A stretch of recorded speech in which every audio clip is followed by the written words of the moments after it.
Uh-huh. I wasn't testing you, but I did know. I was just I was not secure in my knowledge. I second guessed myself. That's okay.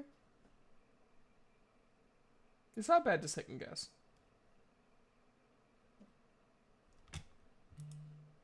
You know who else will second guesses? The devil! I was about to say it. It's like, the devil.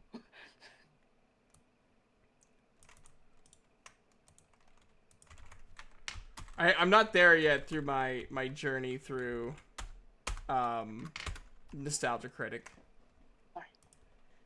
I'm getting there. Really side down. I'm The first trying hand to is like going side down. I'm trying to like push my way through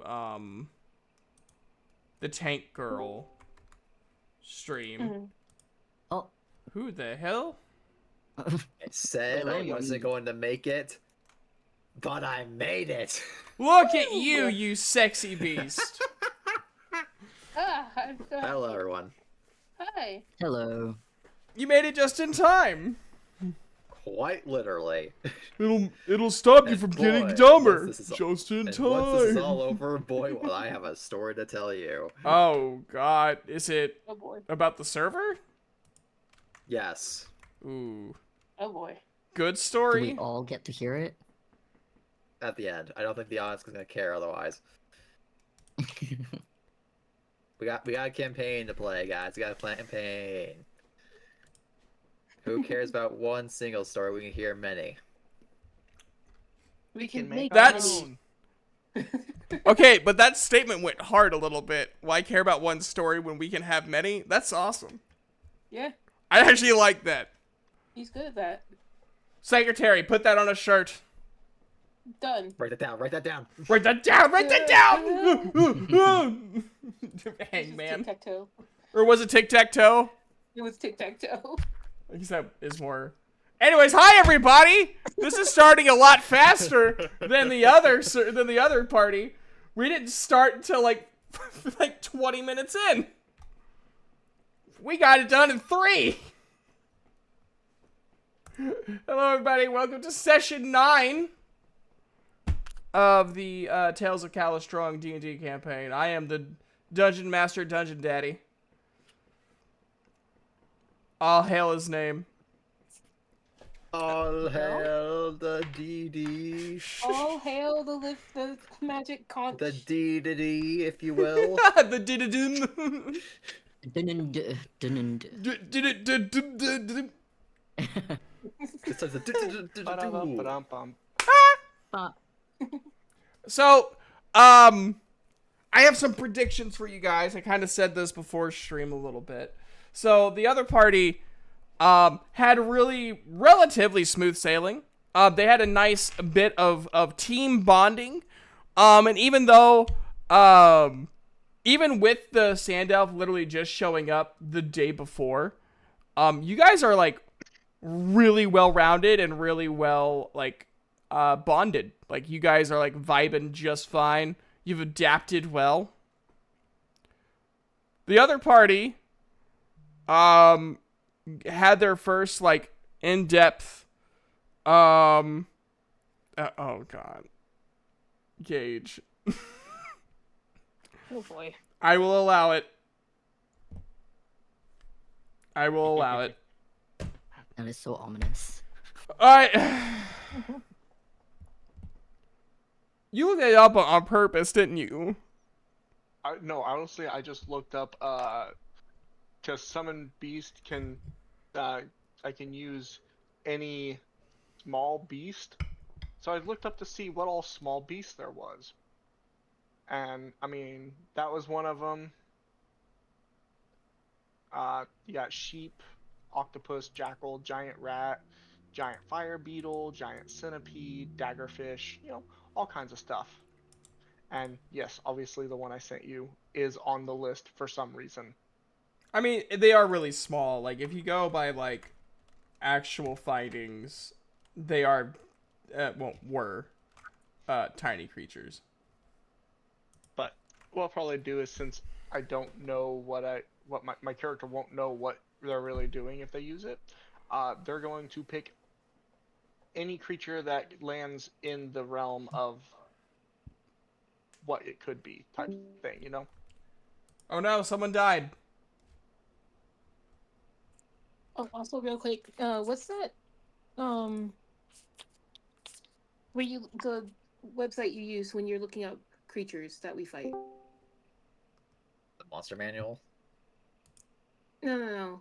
The one that Joe specifically uses. Where you can look up their like CR and whatnot. Oh. Hold on. Because I can never remember its name. We're talking about looking up like what animals like one can summon, right? Is that the context? Or that I No, can there tune you go. into. I believe that's like Xanthar's Guide. That's the actual think. like book. And then if we're looking up like CR and stuff, I use aiddd.org for the D&D encounter calculator. That's what I use. Thank you. Because I just needed something that I'd be able to switch through very quickly. Mm-hmm. If I do decide to use Wild Shape. Which I can do because I learned Yeah. that I can do that. And if it makes you guys feel better, you are now at the level where, in order for bandits to be deadly, you need to fight 56 of them. Nice. Yay. According to the D&D, or the A to D, .org encounter calculator. Okay.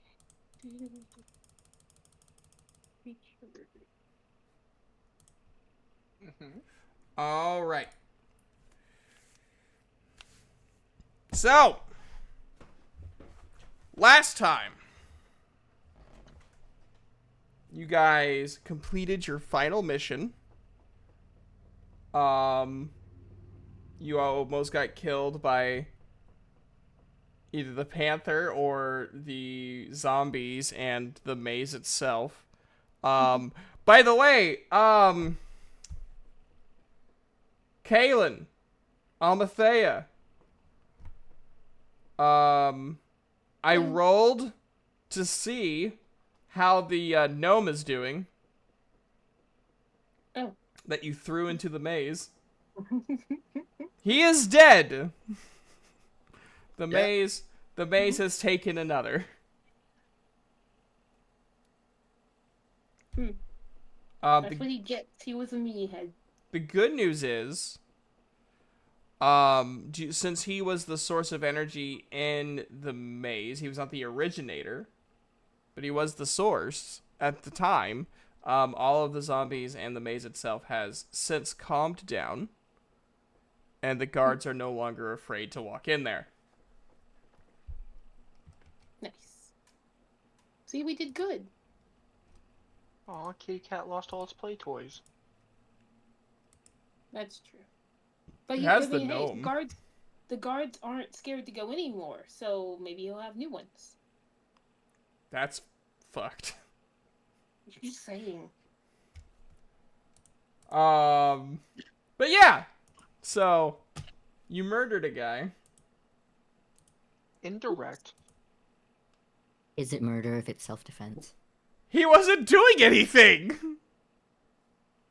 That we know His existence about. is a threat? No. See, now the issue is it's not murder. It's, I mean, if you push someone off of a boat, right? They fall in the water, they live. And then a shark eats them, completely unrelated to you pushing them off the boat. You didn't murder them, you just happened to assist the shark in the murder. You would still be charged. Because if you didn't push them in the damn water, they wouldn't have died. True, but it's not murder. Yeah, so Because- in the same context, when they locked us into the maze with the deadly panther, What's your proof? it was self-defense. What's your proof? Self-defense. The fact that I broke the door, they proceeded to put a magical barrier in its place, and I had to break through the magical barrier. I don't see no magical barrier. Yeah, not anymore. Therefore, it never happened. I don't see any notes here. Exactly, and therefore we're not murderers. Innocent, I say. Didn't Innocent. you close the maze on him so he couldn't escape? You have no proof. Sir, there's sure very didn't large happen. rocks. The Remnant Arcana leads right to you. I don't see no Arcana. Well, wouldn't the We're Arcana taking from you the in. maze lead to the murderer or to the person dead in there? So wouldn't he, in a sense, have committed suicide? Not the since huge it was ass his rocks own in the magic? entrance caused by the fucking whatchamacallit spell.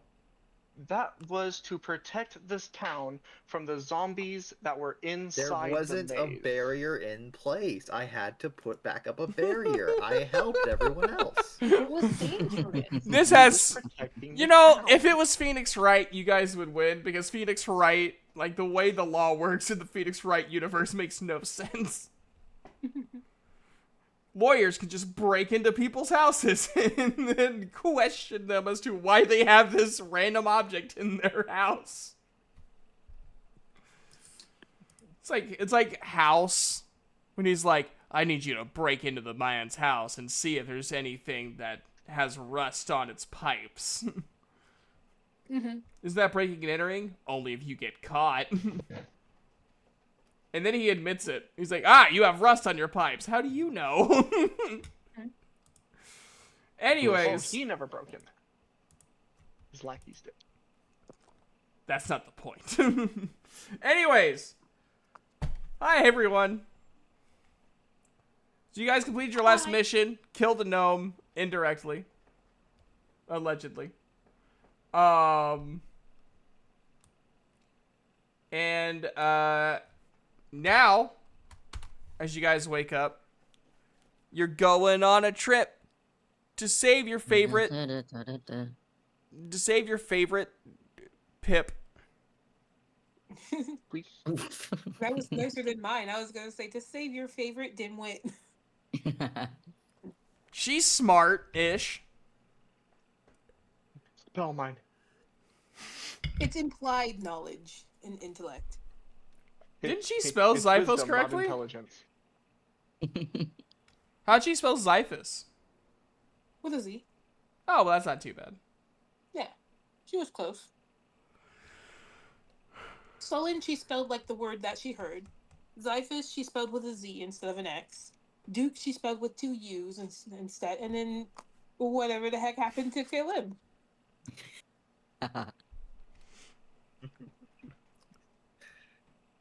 I feel like before she moved out of Duke's room, he's like, I think you and I need to talk about your spelling habits. What's wrong with my spelling habits? If it counts for anything, technically, You put a I spelled number. my own name wrong. How do you what? Yeah, no, it ain't XY. It's supposed to be XIPHOS. That's awesome. I know what this group can spell. Only Duke knows how to spell. One always has his eyes closed, so he can't write because he. You can't spell nothing. Right? What the fuck? It's like slightly slanted though, like it's not in a perfect line. It's like all ups and downs. Make it even funnier. Am I Duke right can't in a even straight spell his own line? name. Yeah. Sure. Make it even better. Duke can't even really spell his own name. Duke is just a title he was given, so he went with it. That must be my He doesn't name. even remember. He doesn't even remember. My name's Duke Daisy. No, you're the Duke of Daisy. Ugh, never mind.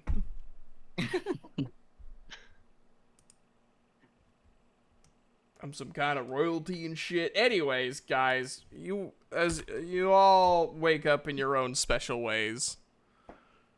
You fucking snowflake. No.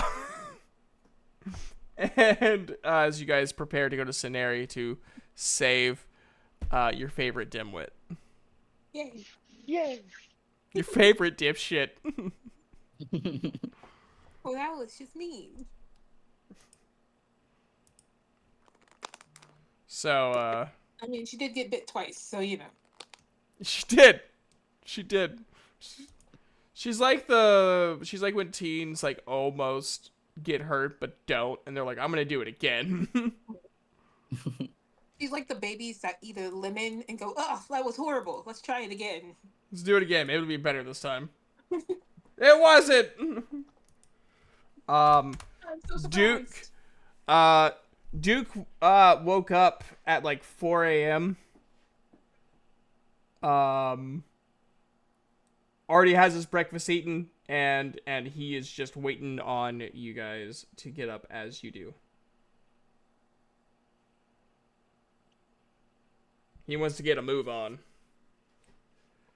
Zyphos is gonna get up with the rise of the sun and start getting all of his stuff packed up and ready to go. Aeon basically has everything in his bag. He's just eating breakfast. Well, Zyphus is going to find a sleeping Amathea on the pillow next to him, because that's where she decided to go to sleep. So she has her blanket, her little handmade blanket from Duke, but it's now like just over her head. So she's just like a tiny little lump on his pillow. Pop probably sniffed you at one point. Just laid back down. He's like, "Oh, wait, I know you. All right." Like, when the fuck did you get here? Actually, Like, roll a stealth creepily- check. Okay. Let's see how stealthy she got into Zyphus' room. And then Zyphus roll a perception check to counter her stealth check. For context, this is the night before. Oh. I rolled a 10. Zyphos? I gotta find out what my perception proficiency is. Oh, okay. So 7 plus 6, so 13. So Amathea, you like try to like be really quiet. You like close the door. As you like turn around to close the door, you accidentally bump into the lamp. Oh. And right before you grab it to like prevent it from like falling, it bumped into a book, and then the book goes.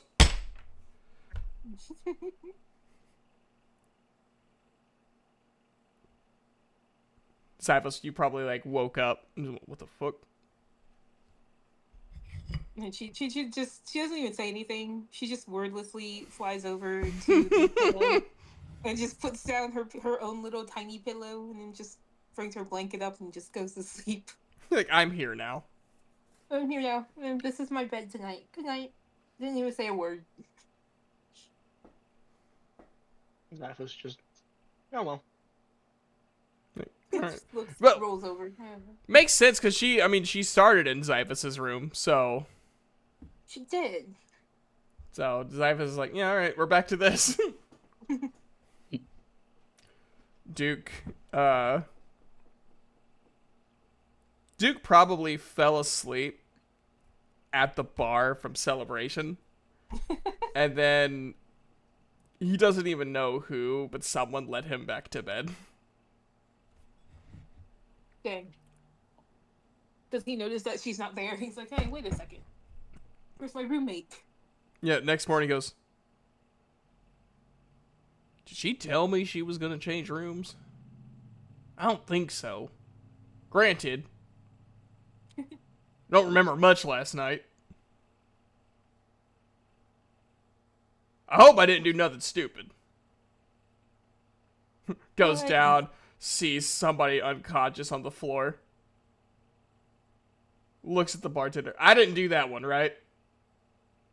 No, sir. Ah, good. You did that one. Points to the other body. Nah, son of a bitch. It's like broke, like just like an unconscious dude like hanging off of a table. Yeah. He probably That deserved one it. was- And also that one looks up, someone's hanging from like one of like the cheaper looking chandeliers. He's like, "How the fuck? Ah, you know, maybe I should stop drinking so much. Might be a problem." Blasphemy. Yeah, you and this lion guy really hit it off last night. Fucking Baragon. But anyways, he's already eaten breakfast, drinking like a small little cup of coffee, sitting across from. Is it Calum? Yep. Okay. He's just sitting Can't right you across from tell? Calum, just enjoying each other's company. So where'd you say you were from? Would you like to know? Well, I would. I'm just kind of curious. I'm from a little bit of all over. Not really a set place. All right. Nothing wrong with that.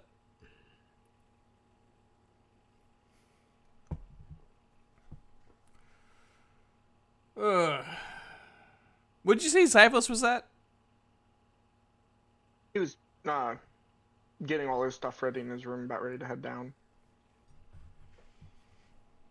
Man, they all take too damn long to get ready. Did we say where Solon was? Solon's getting breakfast. His first meal in like forever. Oh, Solon, yeah, you're you- actually eating. Good. I'm glad to see you eating, buddy. Solon just looks at him and goes, sure. Just buries himself in food. Eat my feelings away. Exactly. He's a stress eater. Oh no, bless his heart. I can relate. He gets enough exercise killing. This is true. You don't It evens itself out. you don't get a butt like that.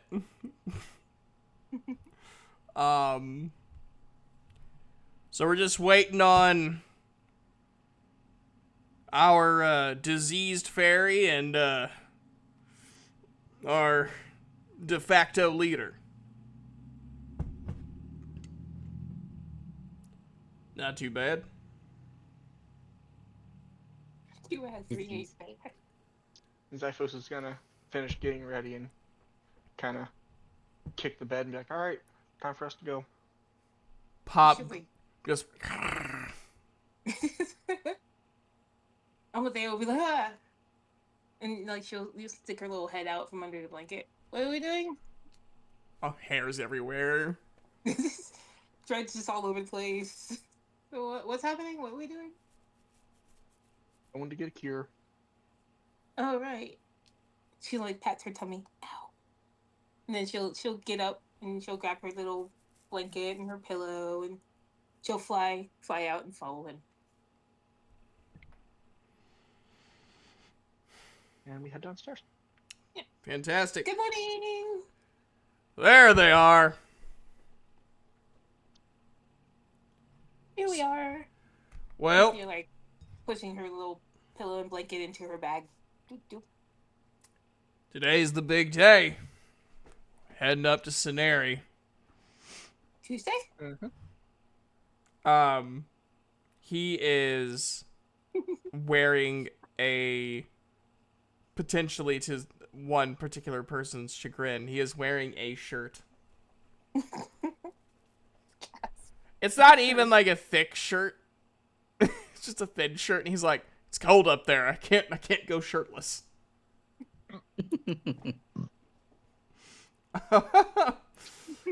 Well, Xyphos and Calum here, since you Yes. guys are better traveled, I guess you guys need to help us understand which way we need to go to get there as efficiently as possible. And me as the DM can tell you what those directions are. Seek the knowledge. So I have 3 because that was all I was going to do. It's like I'm not going to do there's technically like 6 really good ways of getting there. 3 that I could think of as the best. So you guys could start, obviously you're starting in Dialmo. You can go through Yelan, Quelar, Geral, Ceneri. That's just like literally you're going a straight line. Maybe a little bit of variance around certain areas, but for the most part, it's going due north. Like you're literally riding as the crow flies. You could do Dialmo, Yelan, into Daylin, and then into Ceneri. And then you could just go Dialmo, Geral, Ceneri. So you would go completely across Dialmo, and then turn north, go through Geral, and then like ride through all of Geral, end up in Ceneri. All of them roughly anywhere from like 4 to 5 days. Within that variance. Zykla's gonna look at the map and kind of look at the paths that we have available, and then bring it up to a vote. Be like, well, this one here is the most straightforward path. It's just a straight shot. We keep going this direction, and we'll end up getting there. Or we can take the fastest route. That's an actual route through trails and tracks and roads. It's not necessarily the safest, but it's probably the most quick route, and then we can take the trade routes. That will probably be the safest ones. I'm assuming, which are the 3 routes that you're proposing? Yeah. Give or take? Okay. Yeah. Dialmo, the first one is like, if you guys just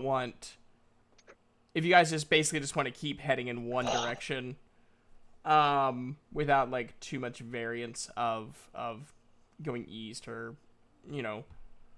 that's the first one. The second one is the most, I'd feel like the second one is probably the most, like, the best trade route.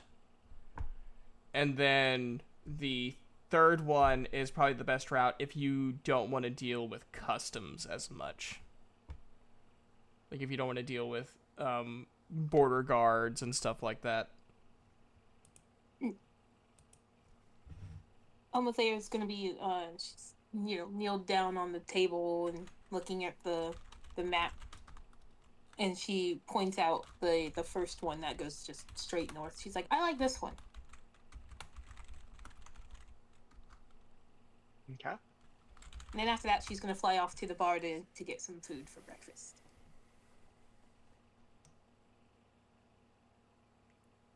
The tabaxi bartender gives you the special of that day, which is 2 sausage links and a nice, just perfectly cooked hash brown. Cool. She will give her thank yous, and she will very precariously, very carefully, fly back over to the table with her plate and put it down so she can start eating. Nom nom nom. Fantastic. While the others are looking at their stuff, I'm going to go through my pack real quick and make sure I have enough supplies and rations for the next few days that we're going to be traveling. Well, we could probably go to the food bazaars down the road, yonder. If that's what you guys want, and see if we need any more food. But we could also take time, before it gets too dark to go hunt and all that stuff. Yeah.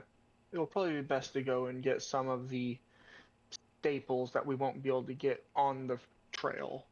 we can find meat and stuff along the way, but some of the other vegetables and necessities are going to be a little bit more difficult to come by on the trails.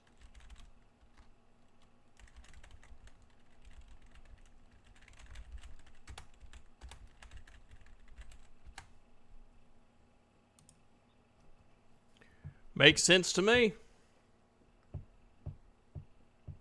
I don't even know how much money Duke has. I've not been keeping up with that.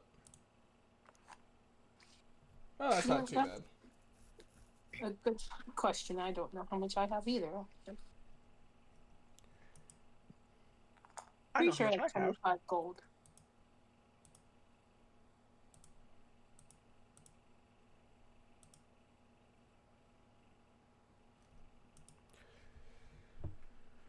Well, whenever you guys are ready,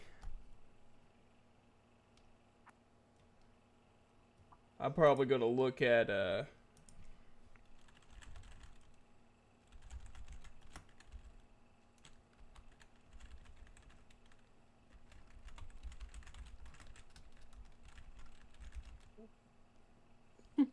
gonna get me some armor, cause kind of tired of almost dying.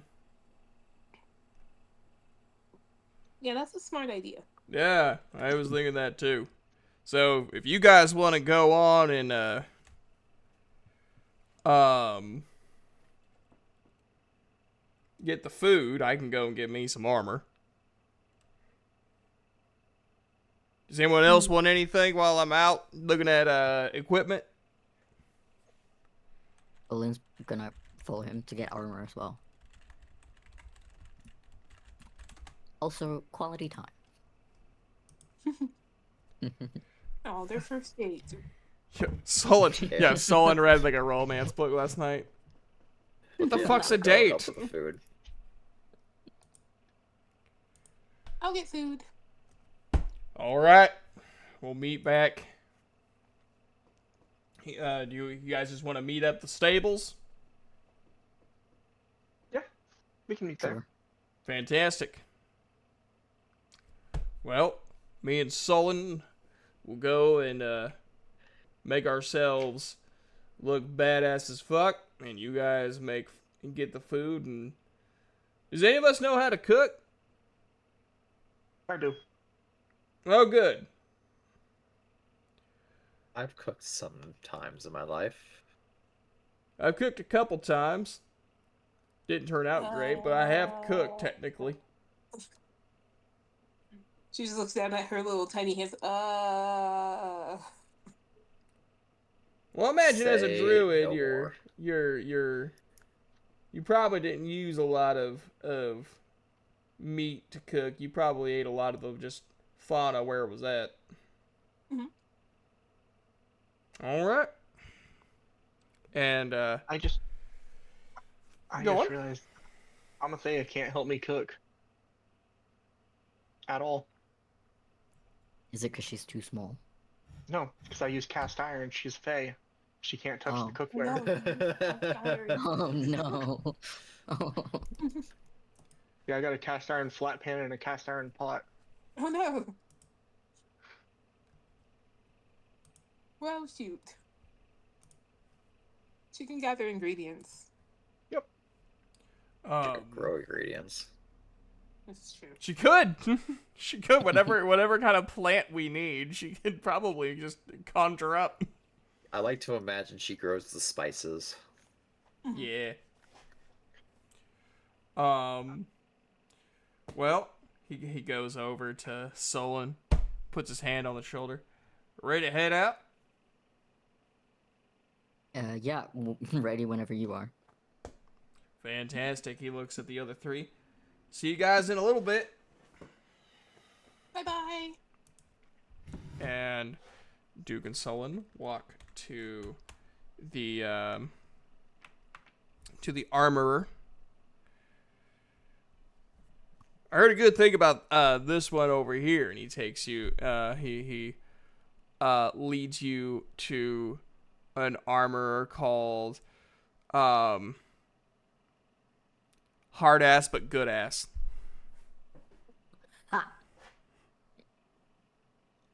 Well, that's Um. always the hope. Is the title, like, the name of the armor actually displayed? Yeah. Okay. Solon looks at that, looks at Duke, looks down at Duke's ass, looks back at the armor, and goes, Hmm. Yes. I see what you mean.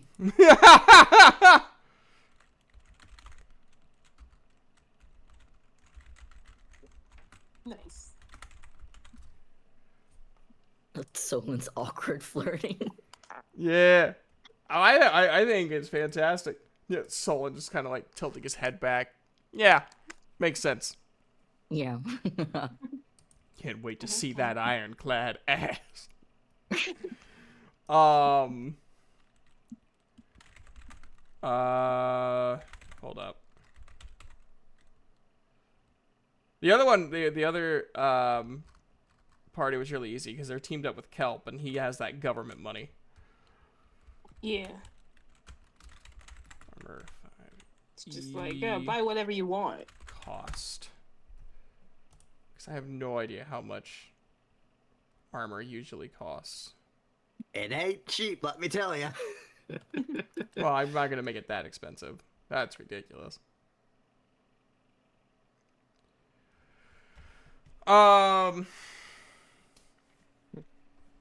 So, They get discounts for having a hard ass and a good ass. yeah. Neither one of them's get glute day. Nope. Duke kind of looks around,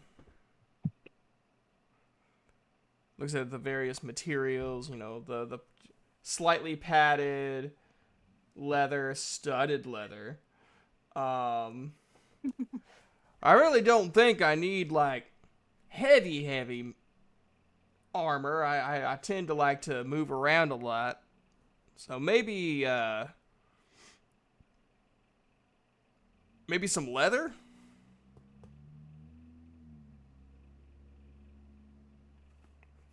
I'm just Googling what type of armor exists and what's appropriate. So give me a second. You're absolutely wonderful.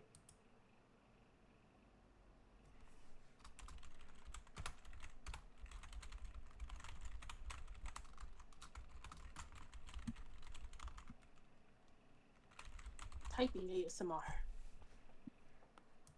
Yeah, I'm sending a message.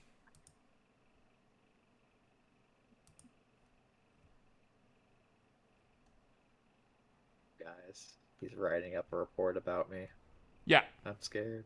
Yeah, I'm Oh, sending it. no. I'm sending it to the Minecraft server. They need to know the real grief. All truths will be exposed. Not again. Volan got caught up in the gossip. What's it called? The gossip columns. So tell us about Grieve. Oh, I have some stories about Grieve. Some say I know Just the York true just said, Grieve. no, in the background. No. Grieve's like, I feel the disturbance. Volan, no.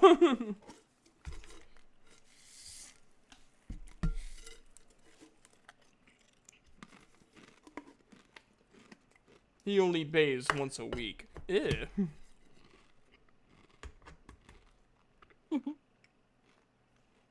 Cold water. How much is does armor costs usually? So in terms of like padded and leather, it's 5 to 10 gold. All the other stuff, you're like some, if you want to go like a more medium armor, hide is 10 gold. Everything else is more expensive. I probably will not make, because I mean, that's a lot of gold pieces for armor. Like 750 gold pieces. That's quite a bit for armor. I understand why.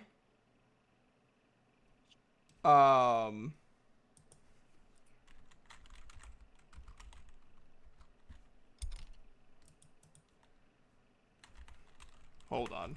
I am very poor. Yeah. Things free if you're fast enough. Hmm? Everything's free if you're fast enough. Oh, jeez. For someone like, sorry. I can't remember how much gold I found in the drawer though. I think it was like 10. I mean, Solon has sleight of hand, like, kind of proficient. Considering he's an elf Just orc. thinking got out of probation, and we're already talking committing crimes.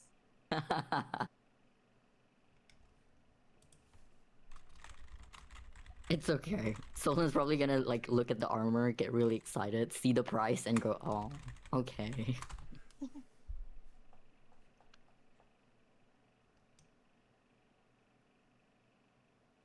Oh yeah, that's way more reasonable. So midnight. Yes. You lovely, lovely human being.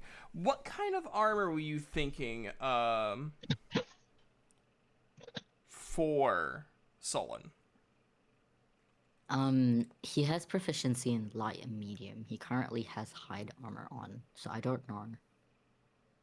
Cause like, I'm looking around and like anything that's better than like hide wouldn't really like make a difference in AC unless it's like maybe a breastplate, but that's also like really expensive, I imagine.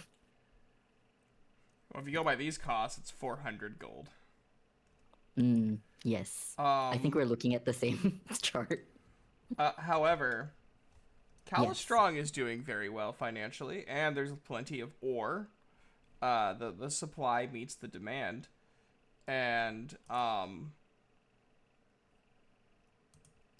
half plate goes from 750 to 25.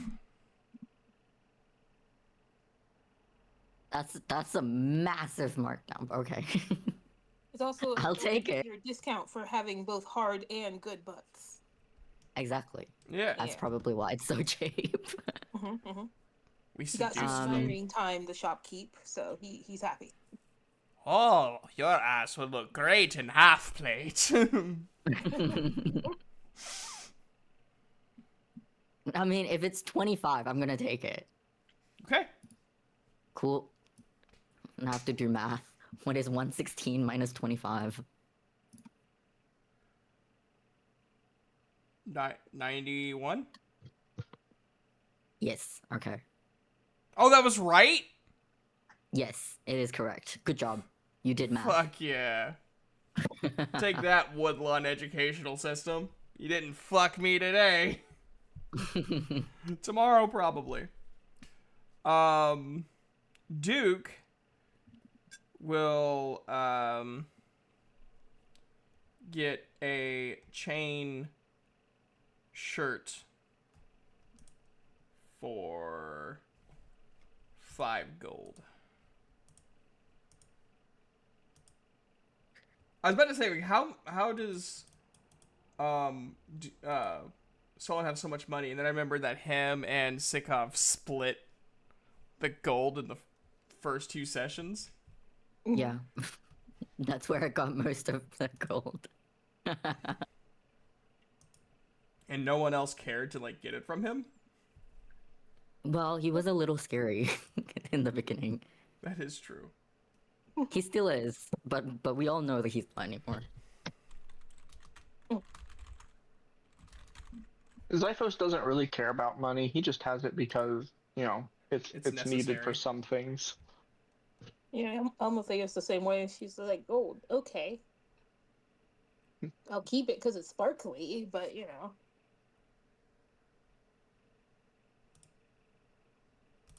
Wait. Hold on a moment. Duke has a crossbow? Duke has a spear? I know that's really, really disturbing for the DM to say. But I guess I just forgot some of the other stuff he has, because a lot of the stuff I deal with as his character is always at the top. So, like, I just don't look at anything below that. Surprise, surprise. Surprise, surprise. Duke comes out of the fitting room, and like he has his shirt in like one of his hands, and they have very quickly like molded and mended the chain shirt to like fit around him perfectly. And so now around, like, basically it almost looks like a unitard of steel. Hold on. Give me a second here.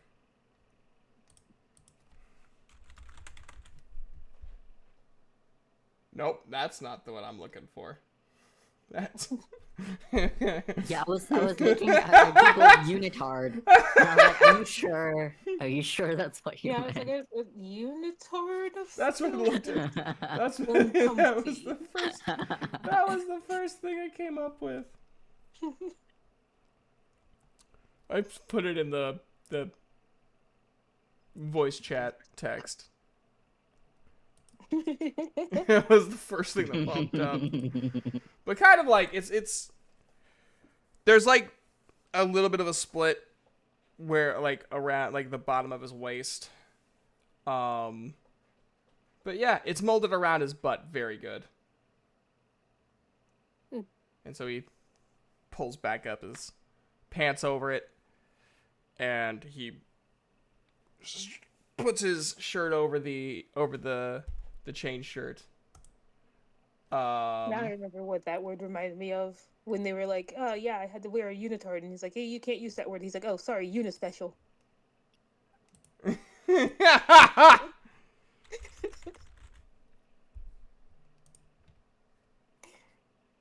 Oh goodness. Anyway, he's got a very nice form-fitting metal bodysuit type thing going on. Pretty much. Is that what a chain shirt's supposed to be? Not at all. Do I care? Not at all. I want this man to look like a very buff stripper, but with armor. God damn it. I did. He wears Daisy Dukes. He is Duke Daisy. Hear him roar. As he goes around the pole. No. Don't worry, guys. I can handle this one. Just It's not my rips off his first normal time. Shirt.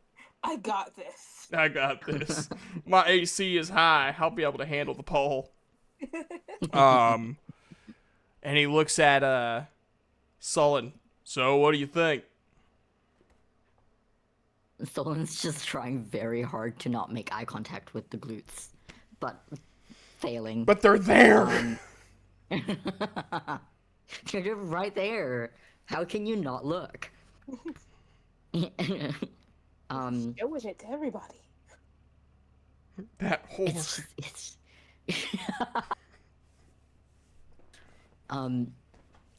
Solon just looks at whatever Duke's wearing and goes, it looks great on you. Yeah, yeah. I think you should get it. Alrighty. He slams the money down. I'll take it. Puts the warhammer on his back. And then he looks at the half plate armor on you. Damn, Sullen, you pull that off perfectly. Solon does a little ha. Thanks. Turns around, just leaves the store. Off he goes. All right, and then your guys' shenanigans. So you guys go to the hustling and bustling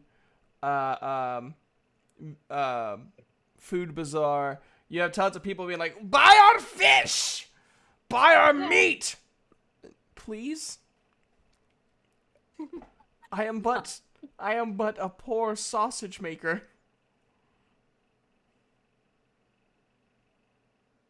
Meanwhile, he's wearing extravagant robes. Put on the wrong outfit. Please, I'm just a poor, defenseless sausage maker. Maker of sausages.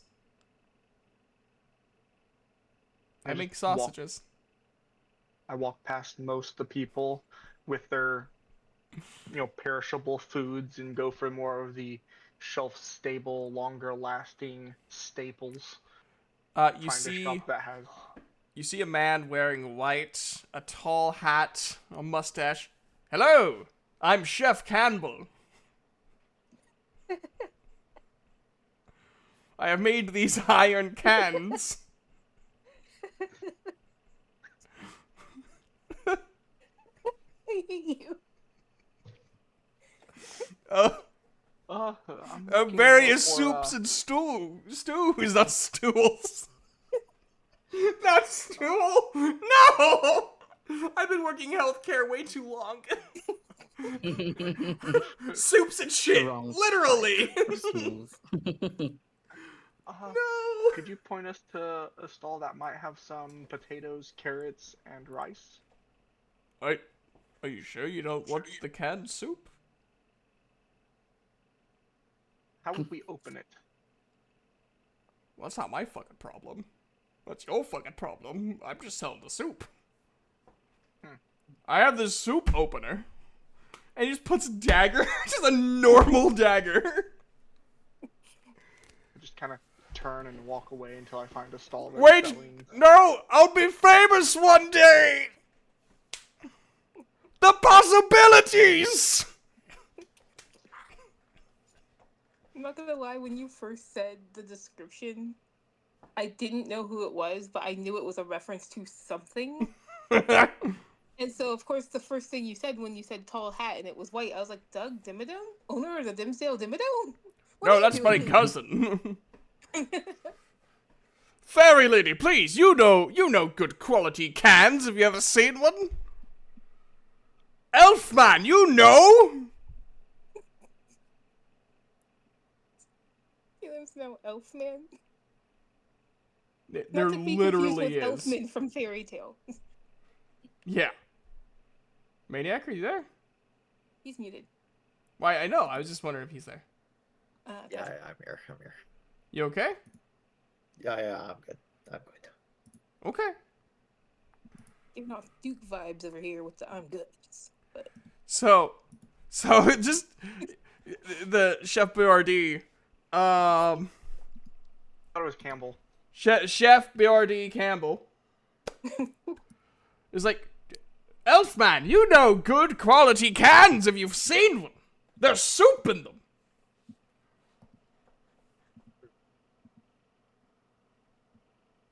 How much per can? Well, says this is a new invention of canned soup. 15 silver.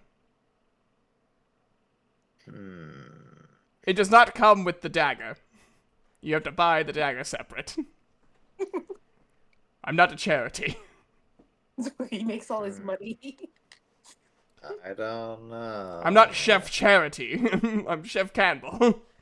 I don't know. 15 silver pieces for one effective bowl of soup. Well, if you're very conservative with your soup, It might be two. it might be 2.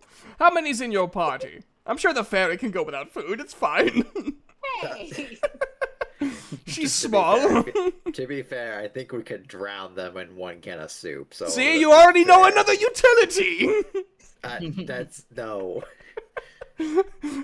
See, I knew you were the smart one. Amadeus is funny. going to buy some soup, and now she's just insulted. I do have one good question though. What kind of soup? Well, we have tomato, potato, pescado, mushroom, chicken, teriyaki. Not chicken teriyaki, just teriyaki. You have chicken, but do you have chicken noodle? What the fuck is a noodle? Right, You have that never he had looks. noodles. He looks at his assistant, this tiny gnome. Why didn't you tell me anything about these noodles? And smacks him in the face. Get back in there and make noodles. Well, we will next week. Or else you don't get the bread again. It puts the noodle in the pan, or else he can Don't get the bread again. we made this dude into just being very eccentric to just being a psychopath. Sir, I don't think threatening them with food is effective, considering they work on making soup. They're making food. Have you seen how many cans I have? That's with threats. There's no law against threatening my employees. No, I'm just saying, like, it's a poor threat because you're threatening them with not getting bread, but they work on making you soup. Listen, I have been in a variety of businesses, some of which I cannot discuss legally. You don't taste your own product. Oh. Why shouldn't I taste your product? No. I meant, like, you don't taste your own product. Yeah, why don't you? It's unethical. So you don't know how your product tastes and you're still trying to sell it to everybody? How do I know it's potatoes? How do I know it's potato soup? How do I know it's supposed to taste like freaking potatoes? Because of the picture on the can. Yeah, but I don't know there's actually potato soup in there. For all I know, you could have mislabeled it. I could have get tomato instead. Well, false advertising is also unethical. Listen, I might be a bastard, but I'm an ethical one.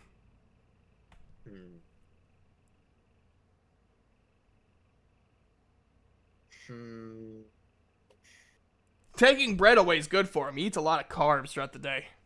Probably because of the soup. Makes him taste test the soup.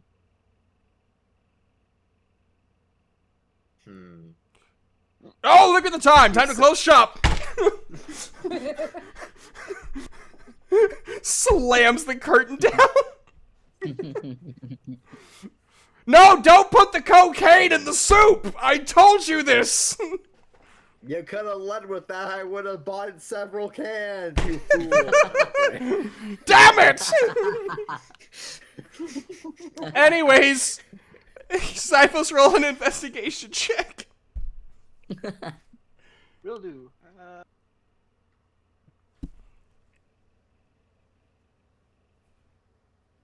Oh. This isn't gonna be fun. 7. So the slave master of a chef, I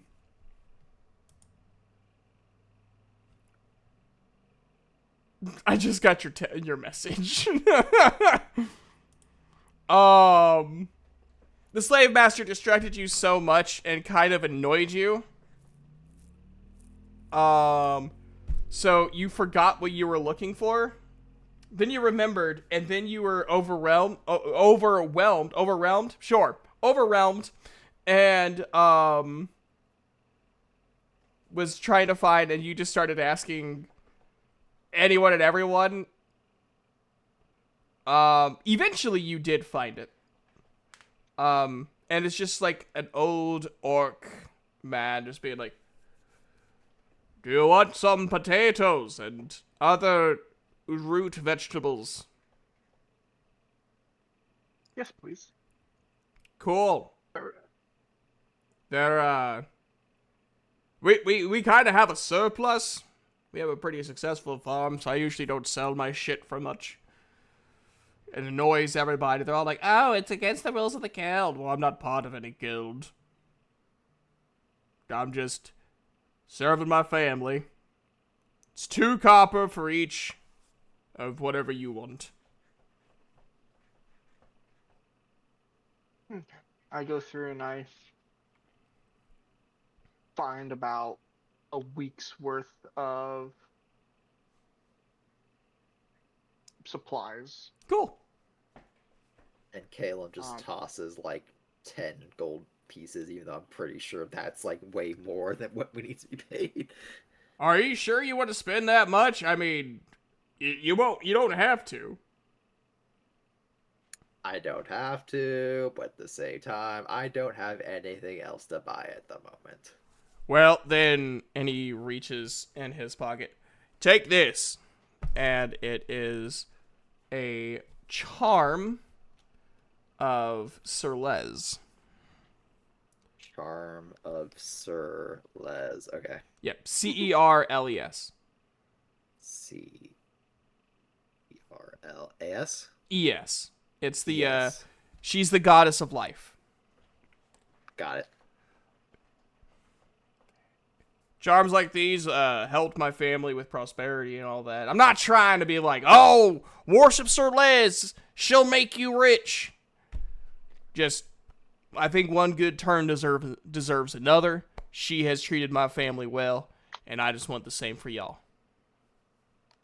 Thank you. And he does a palm to fist bow. Well, you a monk? No, but the people I used to travel with kind of had that way of showing respect. Well, yeah, I appreciate it. And he looks at the 3 of you. Also, I wouldn't buy too much from the chef guy. The guards have been kind of watching him closely, watching his clientele.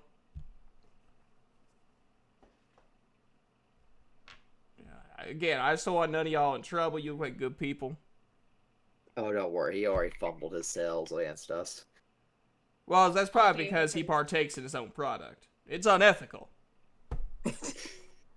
Almothea has her arms are crossed and she's like mad at the guy because he was all insulting about like talking about like drowning her or her not eating. She's like, yeah, I didn't like him. He gives her a carrot for free. Yay, thank you. She puts it in her bag and then she looks over at Kalim, however she's going to pronounce that, Kalim, and she then turns back to the farmer and does the same bow. Roll for performance. Yay. Performance. 13. You do it pretty good. Yay. It's a little awkward for you because you are, like, floating. So, like, trying to stand up, like, perfectly straight in the air is kind of awkward. Just because of air current Like and all that. Wobbles a little. Yeah. Ugh.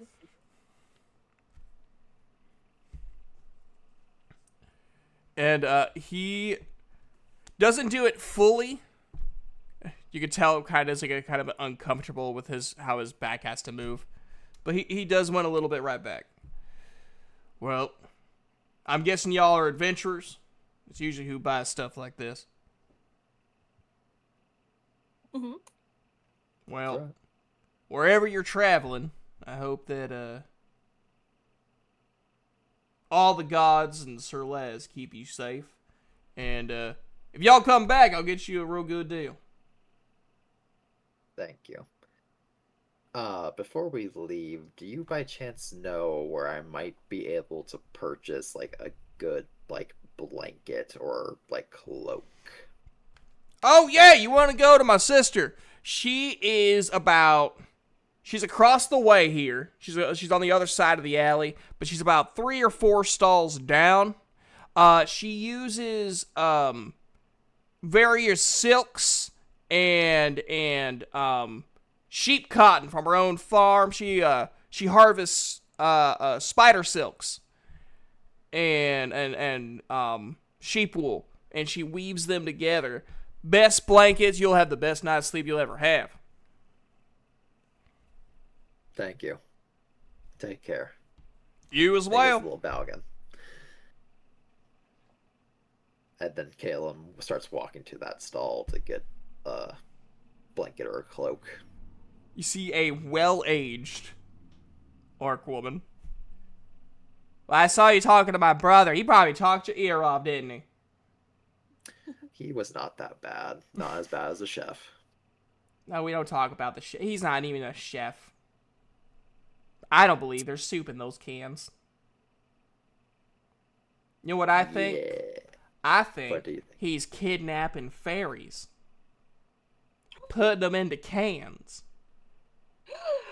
And then selling them off to rich people in Polera. And then that's why the council lights up at night, is because of fairies. Anyways, would you like some of my blankets? Yes, do you happen to have, like... Actually, do you happen to sell cloaks here, too? Why, I surely do. Do you have, by chance, anything that comes in purple? Now, luckily, I'm not the only one who does it. I'm a little bit colorblind, you see. Some other people call me a little bit of a conspiracy theorist, but that's neither here nor there. Luckily, my daughters also help me make these, and they are not color deficient in terms of vision. So, yes, we do have some purples and reds and other such primary and secondary colors. I see. Caleb's just gonna start browsing the purple ones. You find some that are very extravagant. Some of them have various, probably a lot more to go after a certain population of people, like with the symbols of the gods and various symbols of the countries, kingdoms. I mean, within the country of Calastrong. Others have more of like specific, like, ritualistic designs of past ancient cultures. Is there anything, like, specifically you're looking for? Caleb is specifically looking for, like, one that just looks like it would definitely keep him warm, but it's not, like, too heavy of a cloak. Okay. And there's one that's kind of just, functional, just enough to keep him warm. Maybe if it has a pocket or two to store some things, great. But he's not looking for anything fancy. Just something that will definitely, like, keep him warm, because he's, like, trying to think back of what he said, like, it's gonna get cold up there. Yep. So, you do find a cloak. It is, from what you can tell, I won't have you roll for this. I imagine Caleb knows his way around a cloak. No. Now you have to roll, Chibi. You Okay. forced my hand. Okay, investigation. Okay, that's I a 14 plus 1, 15. I would have laughed if you would have rolled a 1.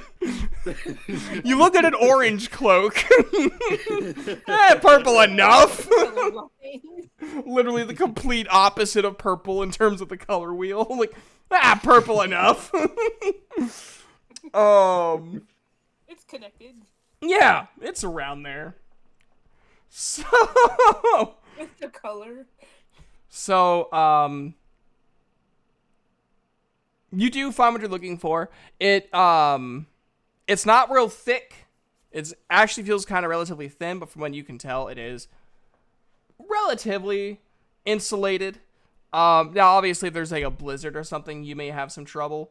But in terms of just normal coolness, especially at this time of year, it's going to be... I'm sorry, Midnight. I do Fahrenheit. It's fine. I'll just struggle.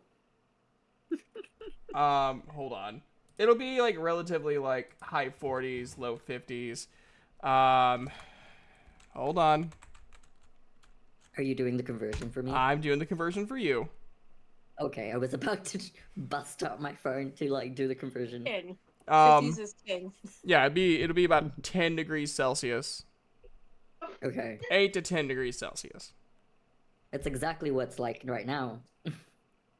Yeah, one of my friends, one of my Australian friends was telling me about her weather. She's like, it's so cold here, and I'm like, oh, fuck off. Sweating my balls off over here. To be Freezing. fair, you say that when I'm like 2 degrees off from you. You still tell me it's thinking screw off. You mock me. I do. Okay, so I love reading the bot names because they've been more creative lately. Mhm. The one that I just banned is named Cognitive Biologist. Oh, I like that one. He's dead. No. He cognitives no more. Ooh, also, I need to go up to the lady. Yes. Do you have any spare cotton that I may have or buy? Well, you don't have to buy it. She just gives you a whole bag of cotton. Here you go. She's like, ah! Poof! Just falls to the ground under a bag of cotton. Oh, well, I thought you were gonna fly away if I... you're fine. So she'll drag Like, herself from shimmy under out. there. And she'll drag herself from under the bag of cotton. You hear like a pop she noise will- when she gets Yeah. out. Like, Just, but she just pops out and she'll dig into the bag and get some armfuls of cotton to put into her own satchel. That should do it. Thank you. not a problem. And she will then attempt to push said bag back to the lady. And she looks at Zyphos. Well, aren't you a strapping young lad? And she puts an arm on the counter. What a man like you? Like a cloak from me? Zyphus is gonna look at his own stuff and realize that it's starting to get a little ragged and might need some mending or replacement. So he'll be like, I could probably go for a new one. Well, perfect. I actually have a reinforced cloak that I'll sell you for 1 gold just for being good looking. I'm vain. You charged for this one, and he holds up the one he was looking at. You know, that one my daughter made.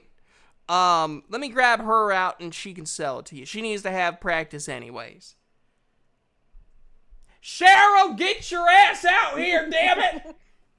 You got a live one here! Mom, you don't have to... I don't know why you and Uncle put on those accents. You don't talk like that at home. Like, I don't know, it's... I get like you guys like to perform because it's good for... Anyways, she looks... as she walks out, a mid-20s orc comes out. Fiery red hair. Rare blue eyes for an orc. Orcs usually have green or brown. Her tusks have been kind of shaved down a little bit. Very recently. And she's wearing very... They're nice, but they're still, like, well within the commoner range of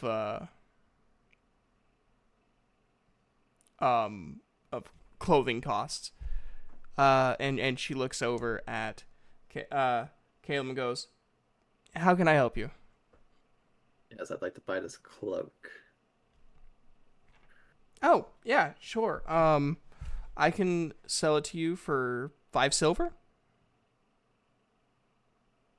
I'll give you 5 gold.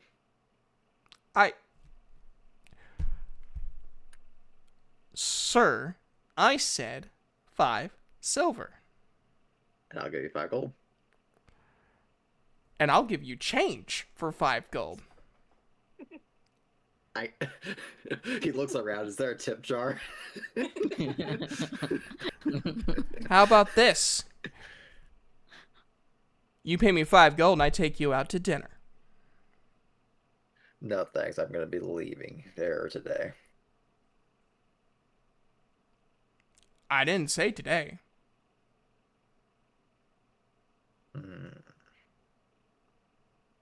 I might take you up on that offer. Okay, Stevie, write a note. Orc lady, take date. Secretary. Already on it. Orc lady, take date.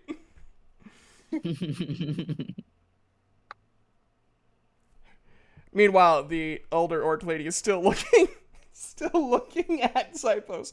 How about I take you to dinner?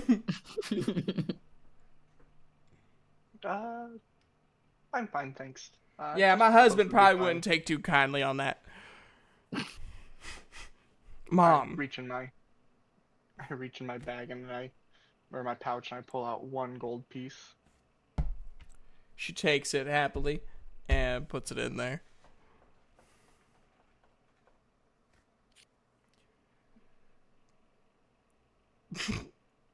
Thank you for the spelling. You're welcome. Just so you know who it is. Fuck off.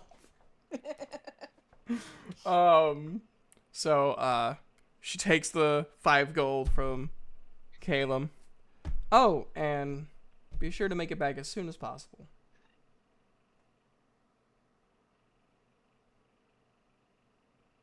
I will see what I can do. She bows a little bit. Thank you for your lovely 5 gold for 5 silver. And a dinner date. Thank you for the cloak. And he does the same respectful bow. She blushes. Aww. She's not used to that kind of respect.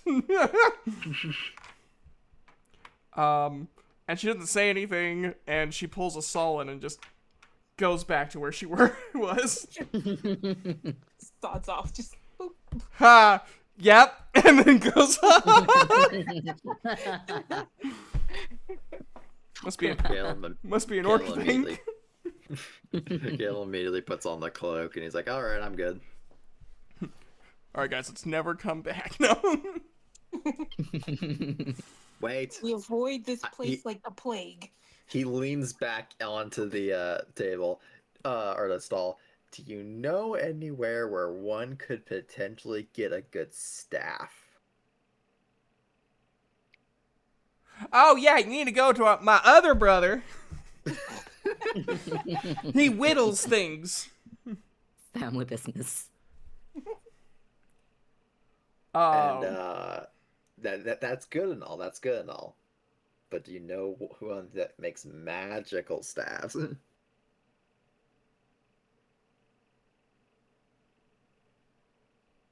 We'll see if you go to my cousin. Okay. Thank you.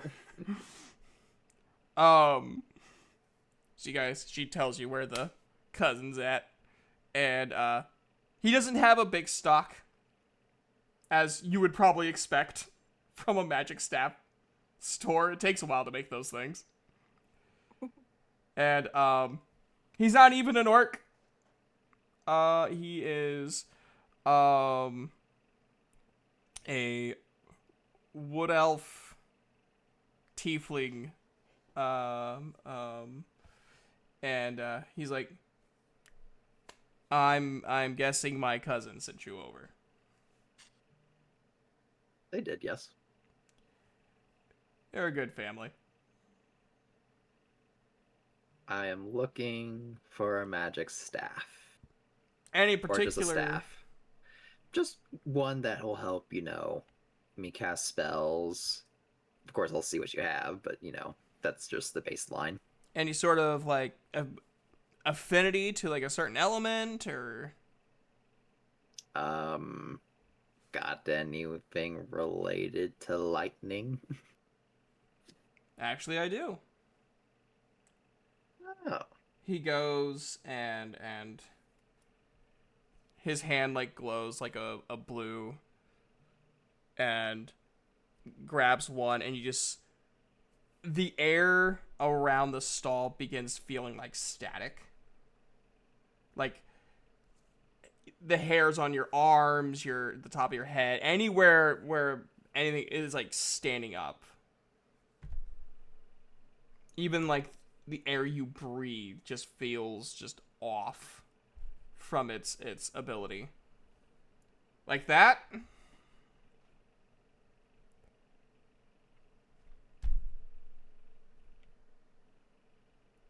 As he brings it over. Does that fit your need? Yeah. How much? Well, it did take a while to get it to this refinement. And but on the other hand of that, it is also restored. I got this from a guy who was at the Festival of the Hero. So,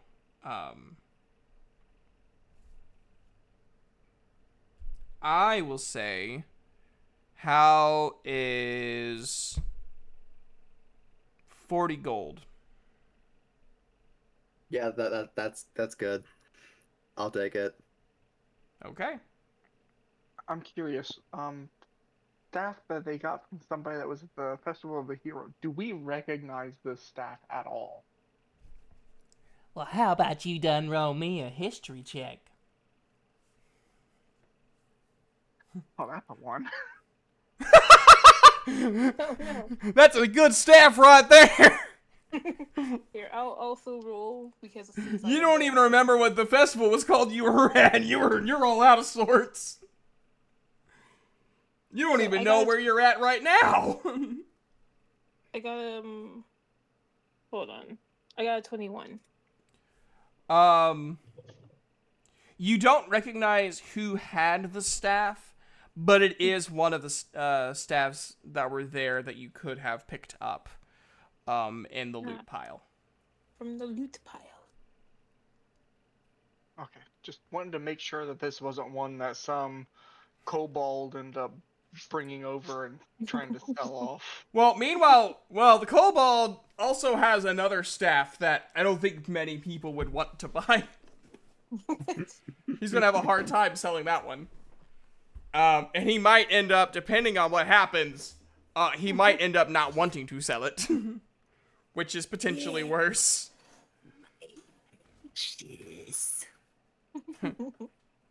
Siblings, look. This will provide us food. Dark shadows. No, we're not playing fetch. No, give that back. Meanwhile, like horrible amalgamations are being summoned.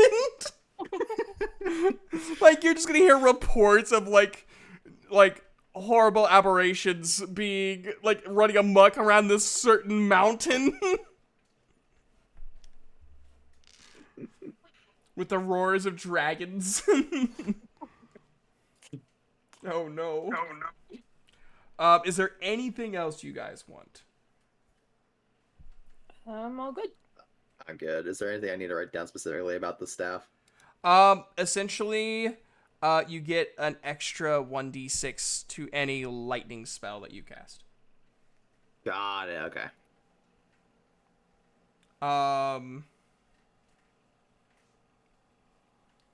That damage will probably increase as you level up to a higher die. I assume this kind of just counts as a quarterstaff in terms of actual weapon. Yeah. Yeah. Okay. Yeah, it doesn't do anything if you bap someone with it. Yeah. It may give them a little shock, but no damage. If anything, it's a It's not my full stun on. baton. Yeah. Yeah. Like, oh, what's that? That's my attention getting stick. Whap. Ow. Roll a perception check as you guys begin to leave the bazaar. All three of you. That's 19. Okay. 21. Cool. 10. You're having fun with your cotton. Hooray, cotton! And Do. carrot. I'm just And squishing carrot. it in my hands.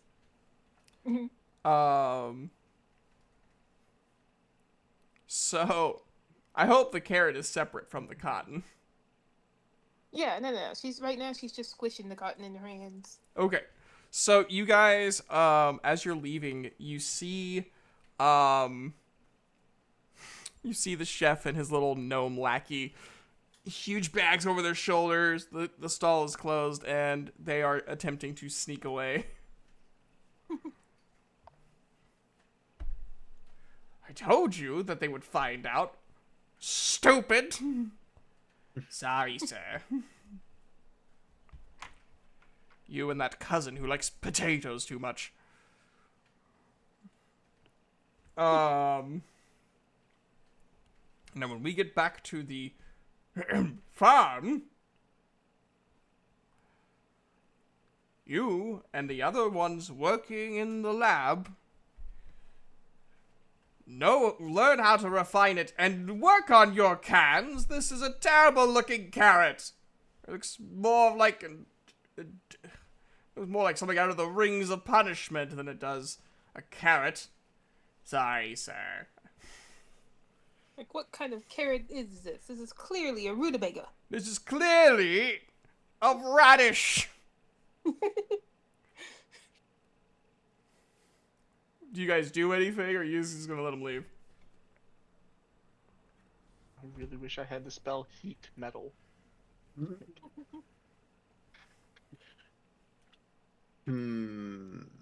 can I do? If It's up to you. anything?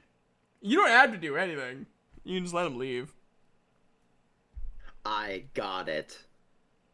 Mm-hmm. Actually, here's my first question. Does this staff by chance just have a spot in the top? Like, think Gandalf from Lord of the Rings, how he has a spot to put like a crystal in his staff? Yeah, there's an This orb spot- there. Could it be swapped out with a crystal? Yeah, that could be arranged. Whoa, wow! It's now a crystal.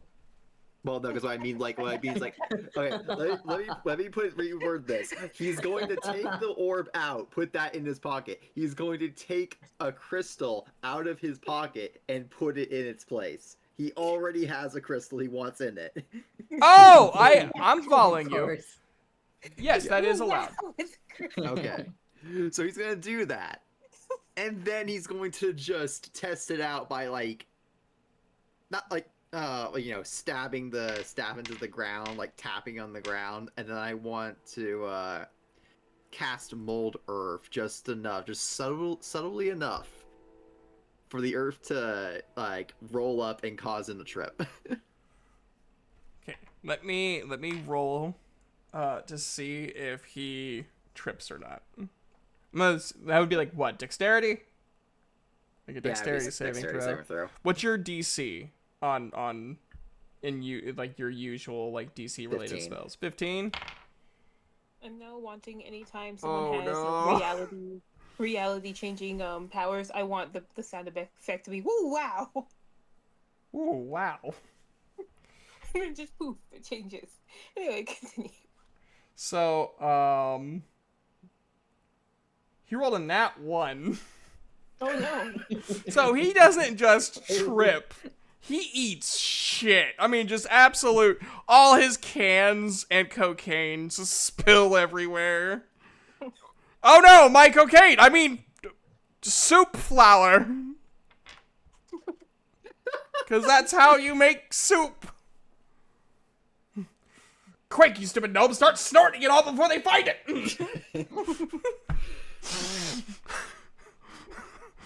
The guards come by and arrest him. No, my soup! I mean, cocaine! I mean, soup! I mean, fairies! Amalthea looks up from her cotton like, what did I do? You caused this! This is you! This is you! And then they punch him and knock him out. And she's just like, again, holding her little cotton like, but I did the cotton do this? No, I did it. Oh, okay. The gnome, however, was not arrested because the gnome is just carrying a bag. He's carrying a bag full of soup and soup accessories. And Caleb gives him a thumbs up. And then as you guys are walking away, Zyphos, with your perception check, you hear the gnome say, things are going to be ran differently in this town. I'm just gonna be like, I am the one who knocks. I'm the one who soups. He takes off his hat. And with his goatee and glasses, you find him to be completely bald. oh no. Walter Blanco. For copyright reasons.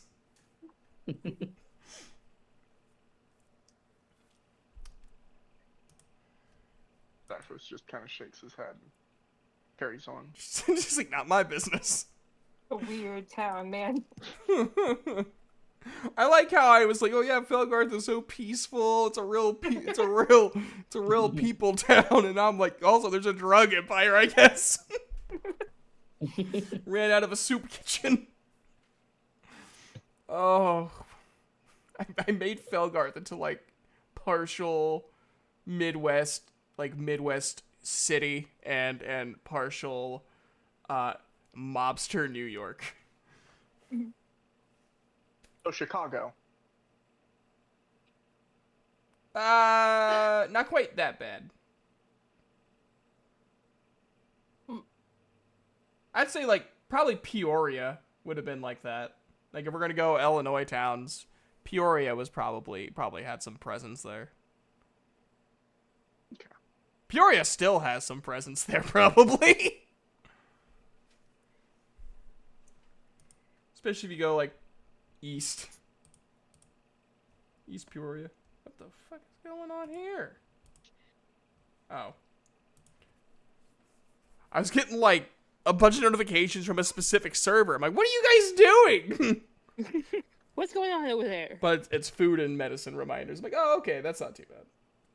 Yeah. All right, you guys make it back to the stalls, or not the stalls, the stables. We turn back around.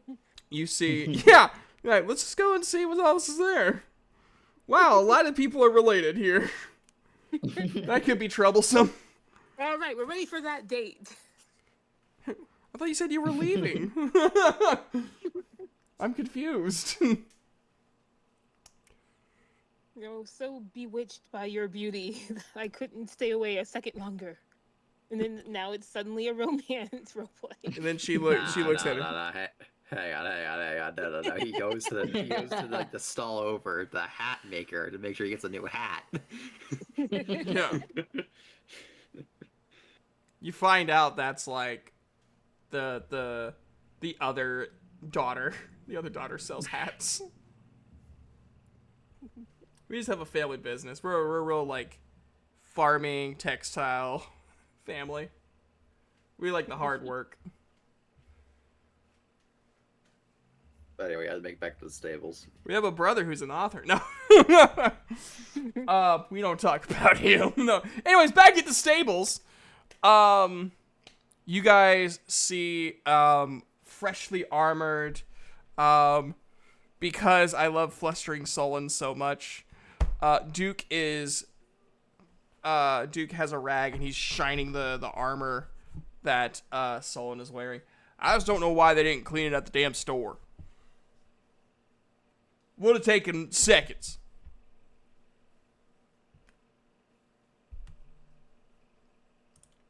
And Duke's glutes.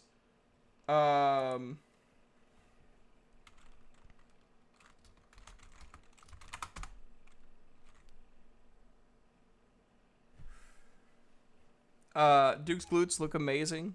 Solon's structure looks strong and sturdier than ever. Unlike his very soft core.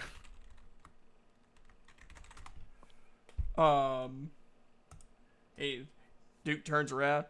Well, there they are. That was a lot longer than for a veggie run.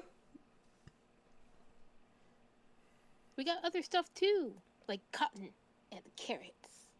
Very nice, very nice. Anything interesting happen?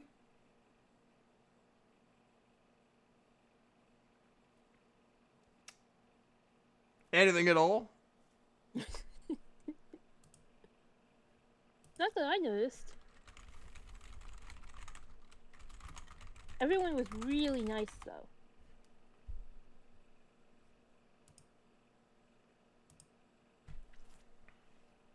Well, that's good. I'm gonna roll for insight.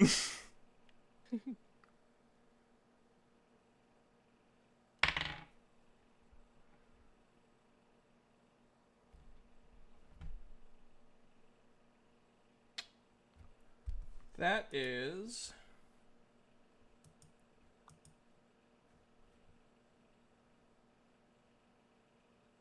a 15.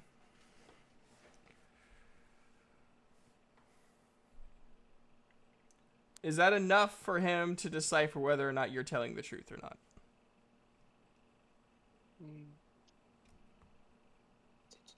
So that would have to meet. That would have to beat what number? My You know what? Do you? First off, for meta reasons, are you lying whenever you said everyone was really nice? no. Remember her? I rolled like a 3 for perception, and that only got it up to like a 10. She ain't noticed nothing. Yeah, but then there was a guy that said that drowning her was a good idea. That's true. All the other That's people were true. so nice, she forgot about him. Yeah, I just completely forgot about him afterwards, honestly. Well, there was that one guy, but everyone else was nice. Very nice. We'll put it like this. Duke stared her down for like real hard for a second because he could tell something was off, and then she's like, "Oh yeah," and she then can say that to him. So we're gonna kill that guy, right? He's already been arrested. Oh, well, good. He said it, and she'll like look around like she's sharing a conspiratorial secret. She'll be like, "He said soup was made of fairies."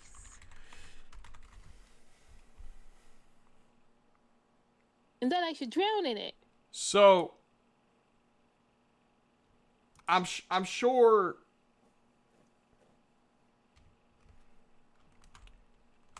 So I'm sure you know that like that's not accurate, right? Well, it can't be. I know too many fairies. And they're not soup.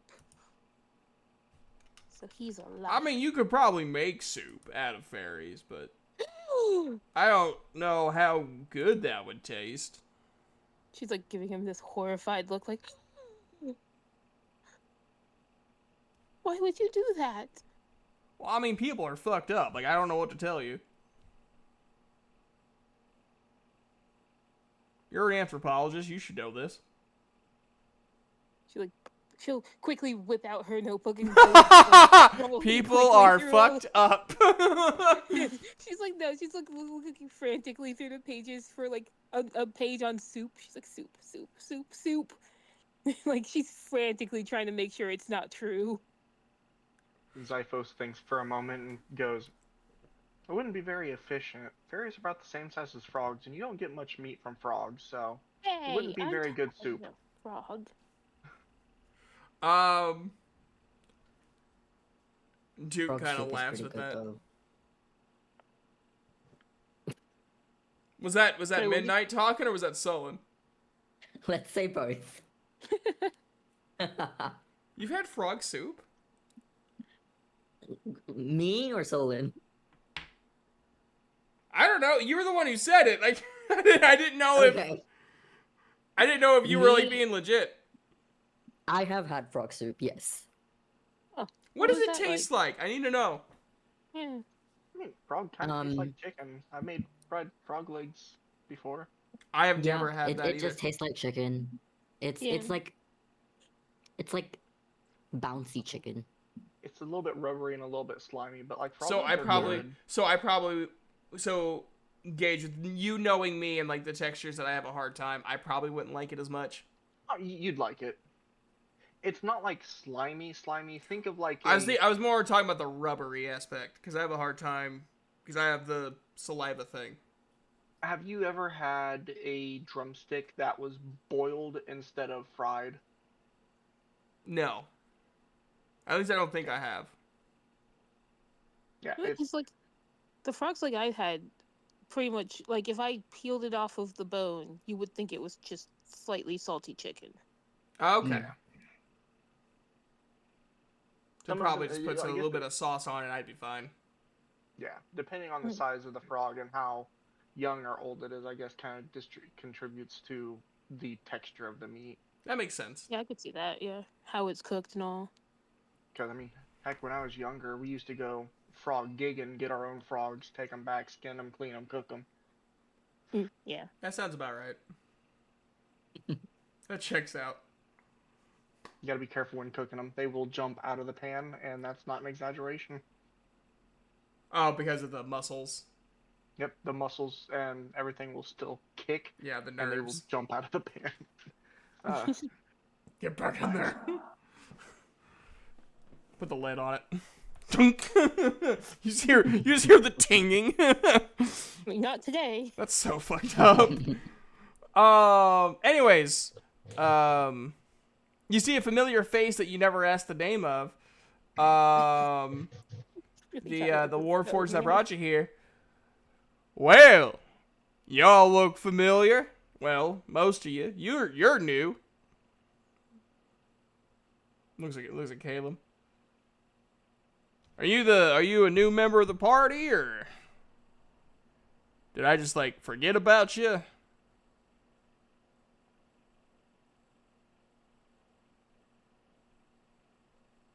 All right then. He's more of the strong, silent type. We're not so sure about the strong yet, though. He looks over at Sullen. I thought that was your thing. But what is my thing? Being the strong, silent type. And then I didn't know it was a thing. For your role. He leans and whispers. what'd you say? I'm coming for your role. Oh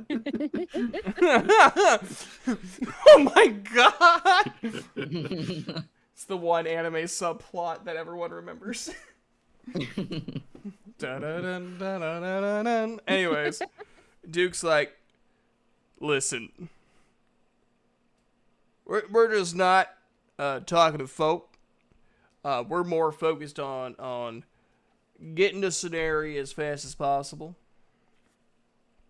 And he hands him the path. Which you guys are doing the trade route, right? Is that what we agreed on? The Diamo, I don't Yela, and remember us Dela, and ever- Scenarii. No, we never I'm just actually- gonna nod and We say never yes. agreed. Oh. One person said one thing. Amathea said, "I want the straightforward path," and I was waiting on Duke and everybody else. To Oh, chime I'm in, sorry. And no one did, and then we just kind of decided to skedaddle and gear up for a trip. I without thought we knowing made a how we- decision. I'm so sorry. I was wondering if that was gonna come up. So Duke is about to hand over a piece of paper that was gonna have their directions, and remembered. Wait a second. We never finished talking about that. That's on me. It's my bad. So are we going straight forward? We're going trade. We going Some other third thing. least amount of border guard dealings. I don't think we'll have very many issues with customs with us being with the guild, and nobody here, I don't think, is a wanted criminal. So I don't think we'd have any issue with that. I think the best path would probably just be taking the quickest trade route. Okay. Then he writes down Diamo into Yelon, into Daylin, into Ceneri, the Teodol Ceneri. Hands it over to the unnamed Warforged. And Warforged is like, well, hop on in, I'll get you up there. Thanks, mister. And then she'll fly in one of the You don't have to call me mister, you can call me F. Oh, she's already gone.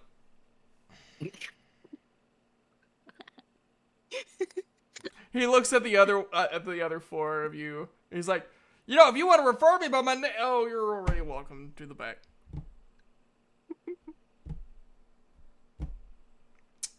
Imagine Almathea's gonna like sit next to where he would be driving. She'll like sit there, kicking her little legs. Okay. And he goes up. Once everyone is secure inside the cart. Normally, I would say that no one's allowed up here, but honestly, y'all got me thrown out of the shorts. I didn't even know that was in my programming.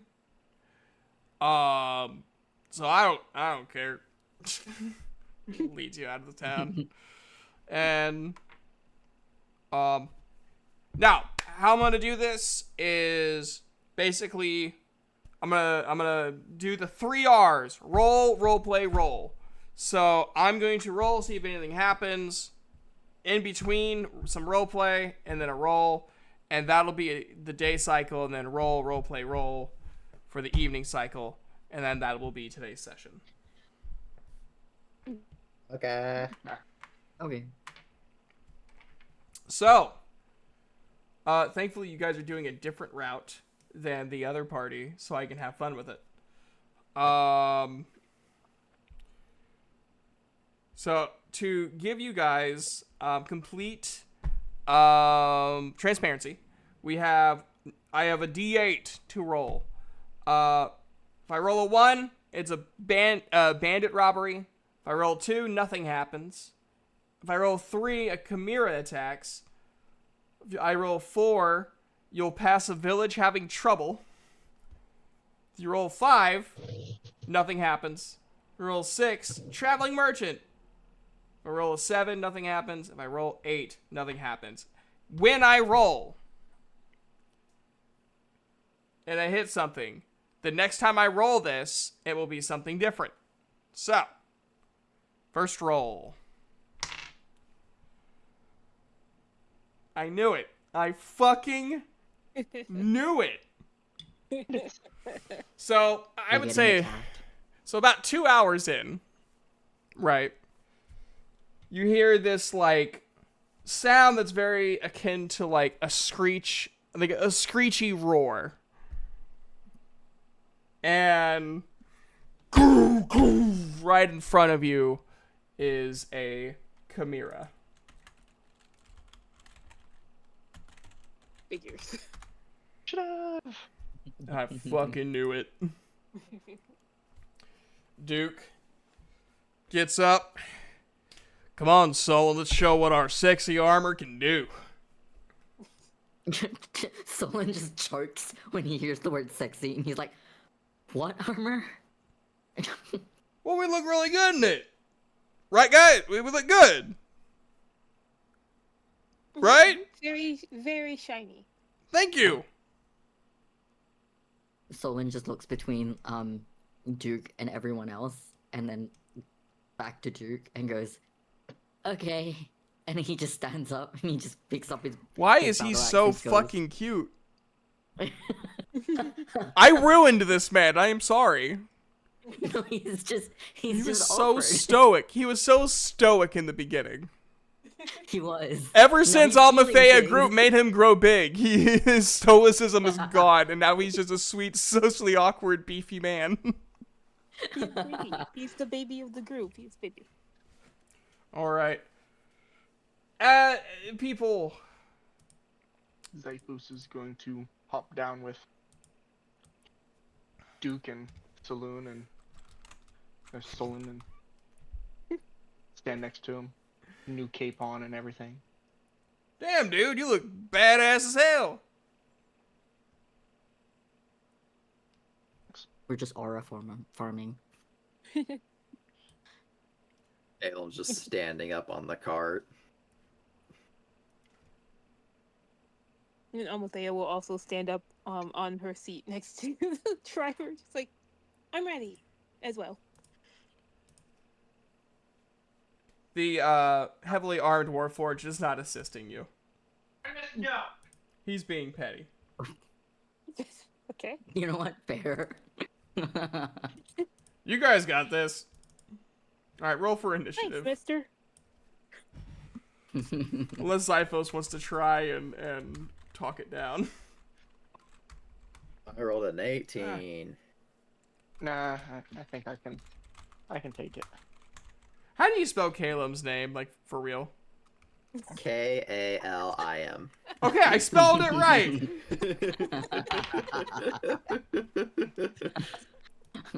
You mean it's not spelled with an ampersand? And then number 1. Why? Well, you guys will be happy to know that the Chimera rolled a 3. Have not rolled yet. I rolled a 12. I rolled a 10. I'm the one with the bad rolls today, I guess. I might end up switching out my my dice. The dice chair. Duke rolled a 9. Rip Duke. Alright, low roll buddies, high five. At least yours has 2 digits. It does. 15. All right, give me a second here. Don't forget to Sullen. roll for pop. Or I'm spacing. What is your initiative modifier? I think it's proficiency plus your dexterity, right? I think so. We get modifiers for initiative rolls.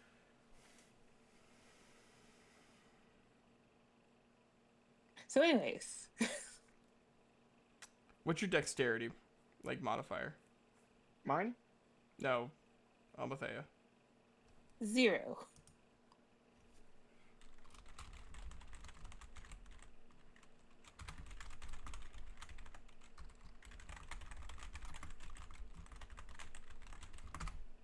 So it's roll plus dexterity? Hold on. Mm. Nope, that's not what I meant when I asked that question. You fucking know it, you whore. Maniac, help! Huh? Initiative. We're figuring it out. Is Oh, you there need dex. So it's your roll and then plus your dexterity modifier? Yep. Gotcha. Yeah, I got a 10. Cool. Ah, okay. I have been doing this wrong the entire Then time. why is my initiative plus fucking 4? Unless there's some feat that gives you more initiative. I wonder. I've just been thinking, oh, maybe it's proficiency because he has Because plus 4 initiative. if anyone has alert, they have an increase to initiative. Oh, as that's a why. feat. Yeah, I have increased to initiative because of alert.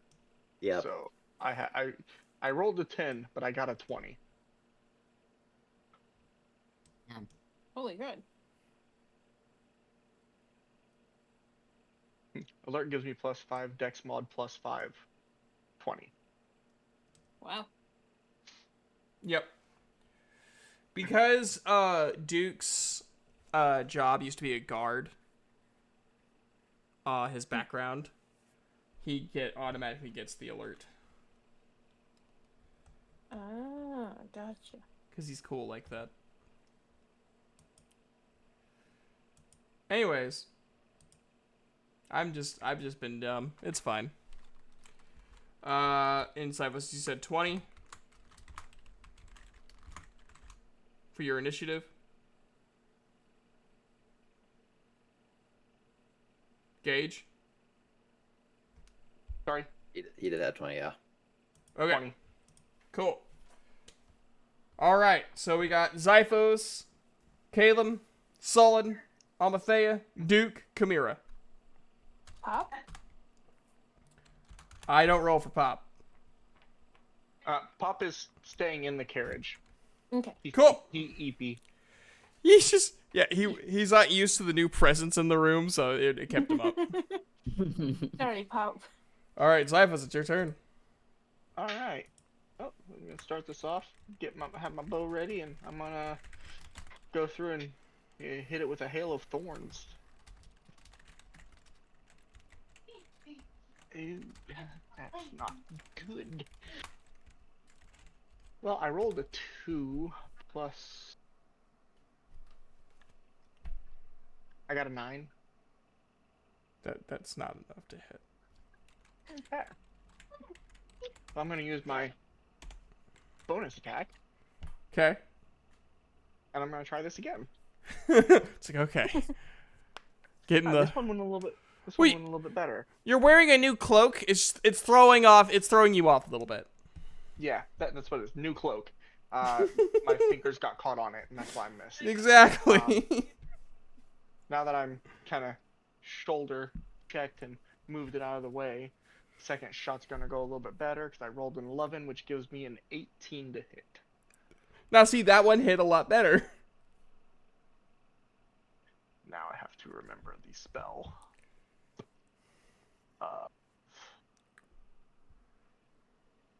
Hail of Thorns. Because it's going to be initial arrow, 1d8. Mm-hmm. Can find my d8. There it is. And a d10 piercing damage.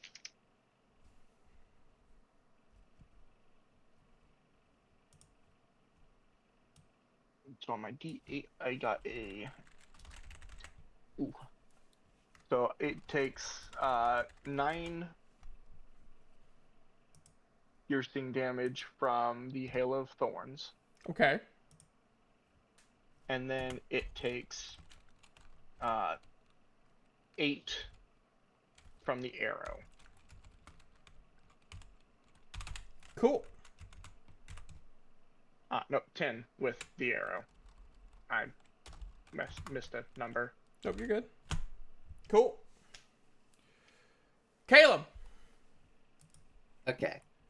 So, not only is Caleb just annoyed that he's having to deal with some fucking cat beast creature already, again, after dealing with the last one, but he also was resting and woke him up from his elf equivalent of a nap.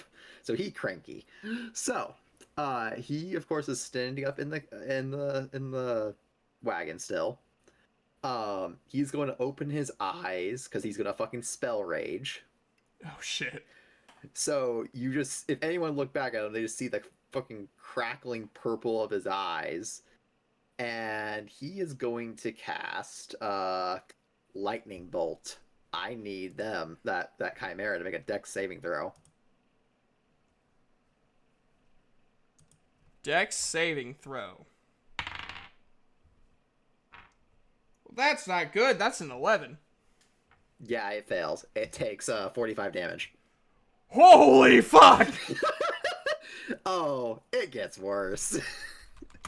Because I would like to use my sorcery points to quicken spell. And then he's gonna do it again. I need to roll a second dex saving throw.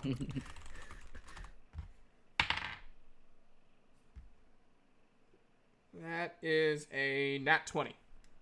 Okay, so Just up to you. On success, it's normally halved. usually when I roll a nat 1, it like when someone rolls a nat 1 It's like and a then nat 20. it's like a Yeah. nat 20, and then if you roll a nat 20, it completely misses. Yeah, okay, that's fine. I want to, like, I know, like, you guys already know, but, like, to the audience who's listening, I like rewarding nat 20s.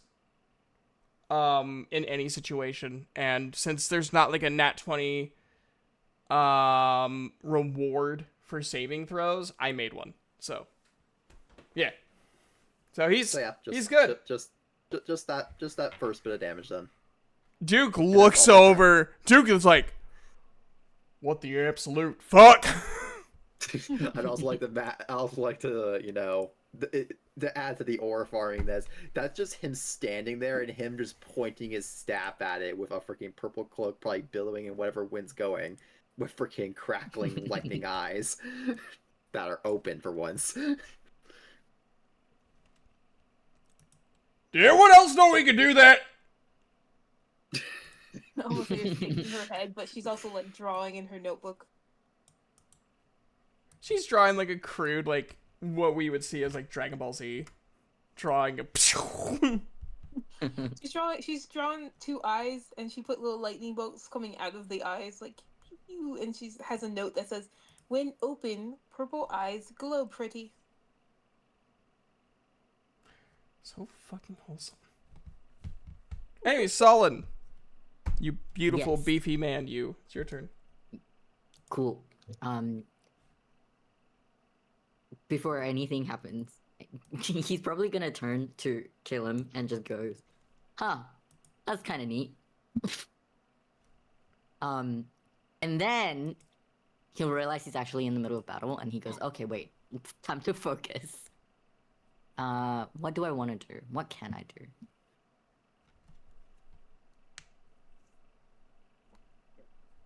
I guess I'll just do. I'm a basic boy. Okay, I'm a basic boy. I'm just gonna rage first. So I'm gonna roll a d8 for wild magic. And see what we get.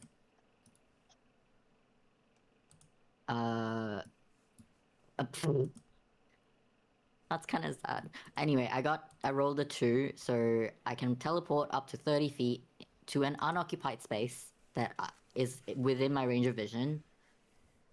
Until my rage ends, I can use this as a bonus action each turn. Cool.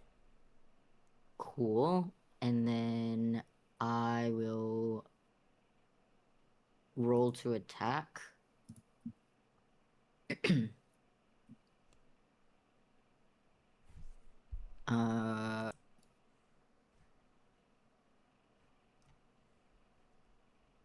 Do I roll with advantage if my rage gives me advantage on strength? Because my Yes. attack is strength?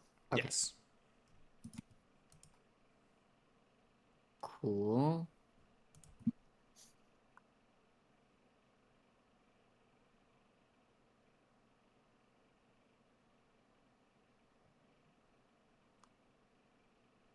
A 19. Sorry, I had to do math. Okay. I'm assuming that hits. Yes. Okay. And then if my number of attack is 2, do I roll attack, or do I roll attack? So you roll attack. Okay. So I'm just gonna do the first attack first then. So it's 1d10 plus 1d6. That's 6 plus 6, that's 12 plus 2, that's 14. Okay. And then I'll roll strength again. That is 23. So I'm assuming that hits. And then a d6 and a d10. That's 10 plus 6, 16 plus 2, 18. Okay, 18 hits. Yep. No, 18. So I rolled Oh, 23 to. sorry. Yeah. I was So- reading and listening at the same time, and my brain. All good. So 18 damage. 18 damage. Yes. Yeah, that's it.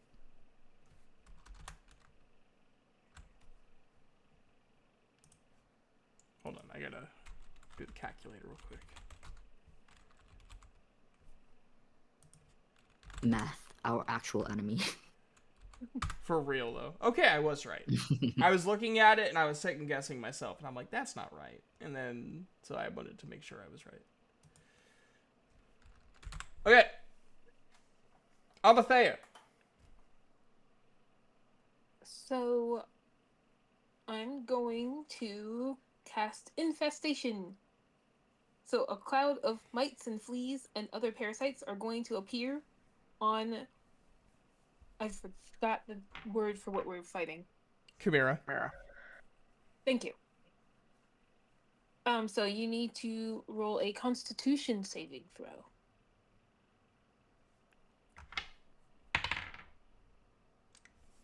$14. And does that go against my DC or my AC? DC. DC. Darn, it's a 14, so if it meets, it beats. Yep, so damage is halved. Or wait, what does infestation say? I'm looking now. You must succeed a Constitution saving throw, or it takes 1d6 of poison damage. So no, it doesn't look like you. Okay. It looks like I just missed. Like they just It's just flew off in a mildly random irritated. direction, I guess. It spat a little bit of fire out. Just Yeah, and they did, and all the like little mites just dispersed. Like just you just see this little like puff of smoke where the mites were.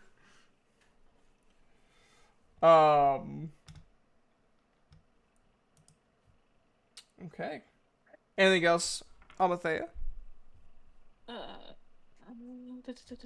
Gotta look at something real quick. I'll allow it. Gee, How thanks. much damage has he taken? I feel like quite a bit.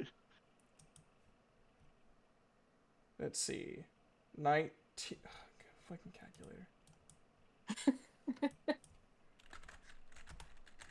I just can't remember Solon's damage. I know I did 19. 19, 45. I think mine was 16 and then 18, right? It was 14 and 18. Okay, 14 and 18. 32 there. 45. 77. 96 damage. 96. Also, What's the that- total hit point? That's how much damage is taken. Yeah. Oh, okay. And then also I'm done.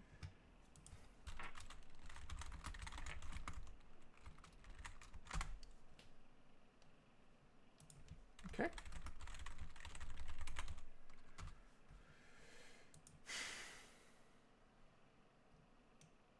Very nice. Duke, it's your turn. Well, about time. About damn time.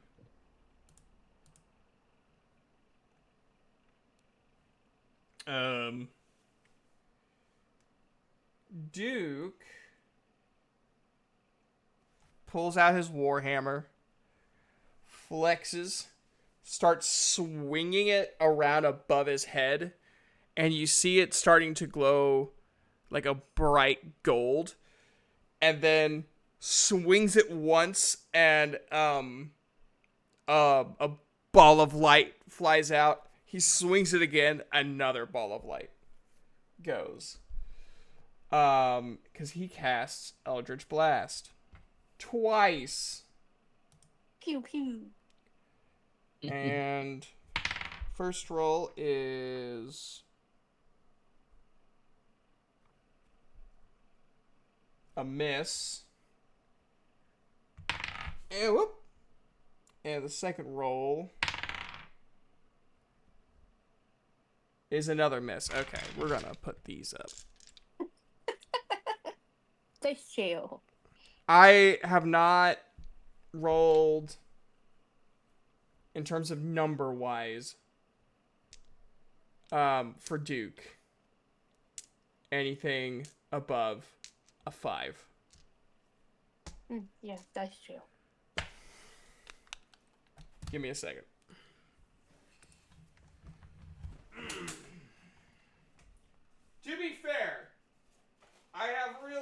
Twisted Fate, I've been using that dice quite often. Like the last 3 sessions. So, you know. You're tired. One. You're protesting So, unfair labor. the, Yeah, labor laws. They exist for a reason. hold on. So the Chimera just, like, baps them away. Well, that's a little bit disheartening. At least I got this armor, though. Shit. Just in case. Just in case he fucks my shit up.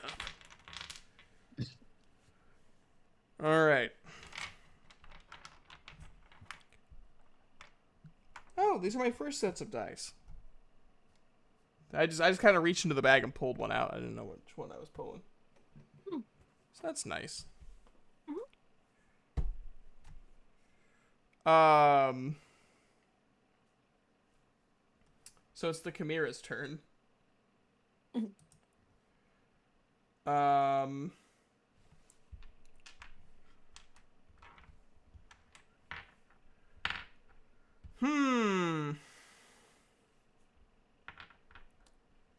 So the Chimera starts turning around, and the tail, which is that of like a more like draconic snake, opens its mouth.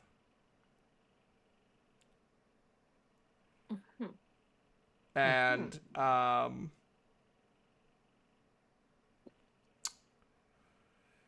so I'm gonna need you guys to roll a dexterity saving throw. As fire erupts from that, from the mouth. I rolled a 17. Okay.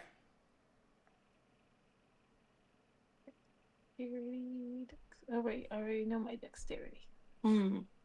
That's not good. Okay. I rolled an 8. This is not a nat 1. It's not, no, but still not good. 24.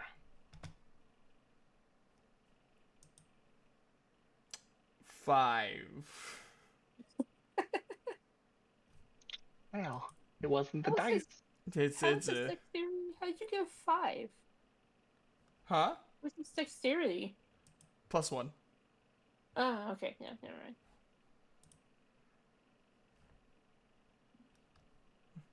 Not me looking to see if maybe there's something that I could use. The desperation. Solon, what did you roll? What am I rolling for? Sorry. Dexterity saving throw.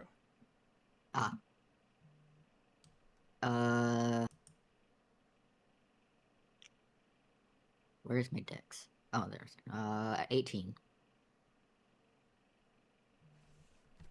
Awesome. All right, I'm just gonna use Google to roll because it's 7d8 worth of damage. Oh, That's a lot. that is a lot. Alrighty, give me a second. Rerolling. Alright, so for everyone who rolled above a 15, you guys will be taking 13 damage. Duke and Almathea, you will be taking 25. I am so glad that I upped my my HP to be accurate. Yeah, Duke's current HP, I'm pretty sure, is the same amount as Almathea's previous HP. Why is Duke's HP What so is it? low? Because he just took 25 damage. Oh. Yeah, no, his total's 48. Okay. I thought it was. He's his down to total, and I was like, 23. why? Got it. Yeah, that's literally 1 point below her old HP that I've been operating on. He's 1 point above my current HP.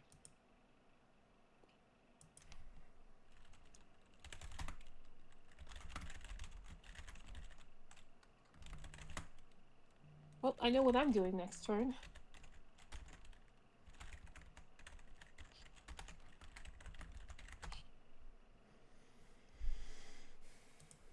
Alrighty. Also, owie. So fire erupts.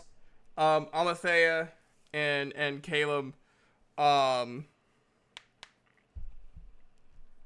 the cart, the driver of the cart moves away to avoid the huge amount of fire coming at him. Amathea, unfortunately, you stumble off, and that's why you get hit with the full force. And Caleb, you just get some.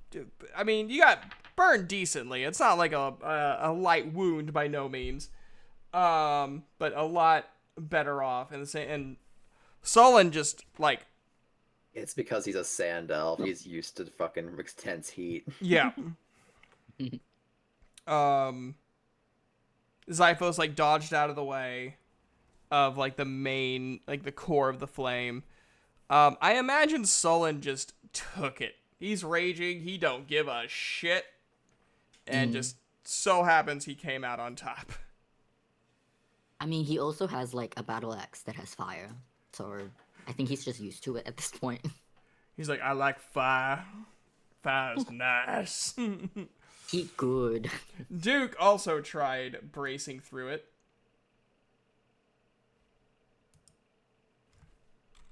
He took it. He tried. Good effort, valiant effort. No.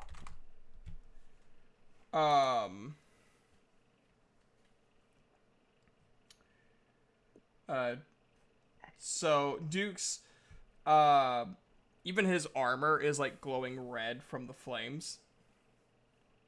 Oof. And Duke's like, I'm fine. Amathea's on the ground like, me too. Ow. Her wings are like smoking. It's...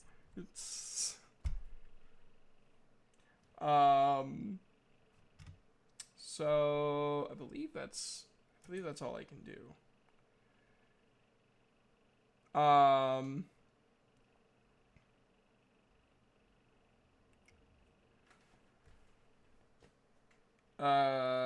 So yeah, top of the hour. It is Zyphos. All right. I'm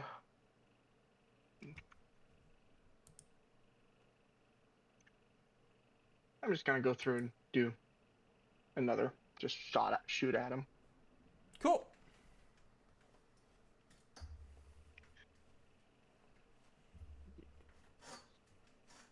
Nine plus.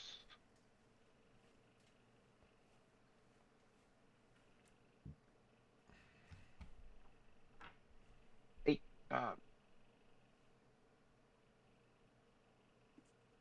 Yeah, 9 plus 9, 18. Okay. That hit. Yeah, that hits. And then 1d8. Do you roll? Do you add your modifier to the damage, or is it just a hit?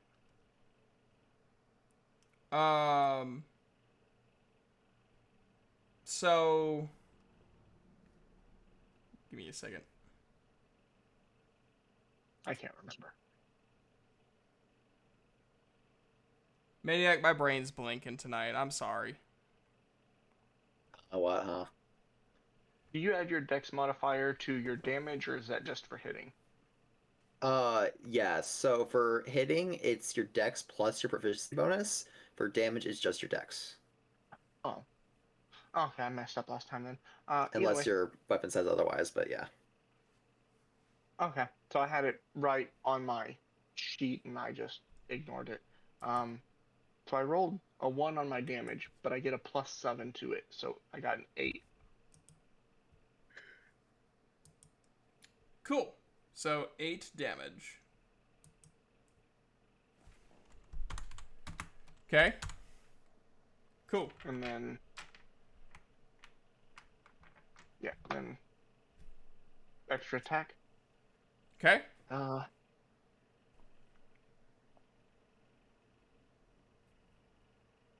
need to change that number because it's wrong.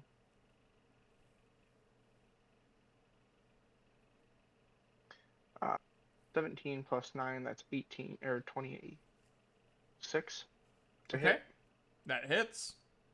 and then that is a 14 in damage.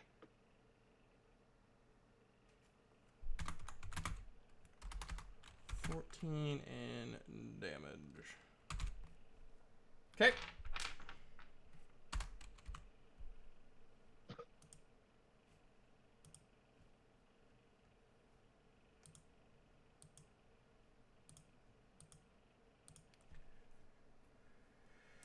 All right. Is that all? Is that your turn? Yes. Cool. Caleb. Okay, about how far away is this chimera from the wagon right now? I'd say probably 30. I would say probably between 30 and 40.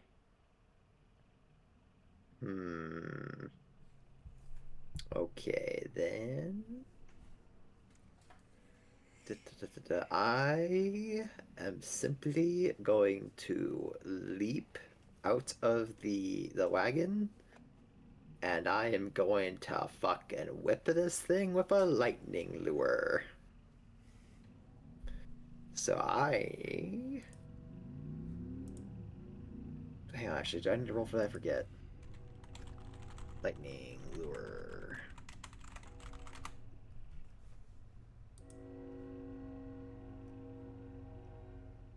I knew I was hearing a train. Yeah, I live right by train tracks.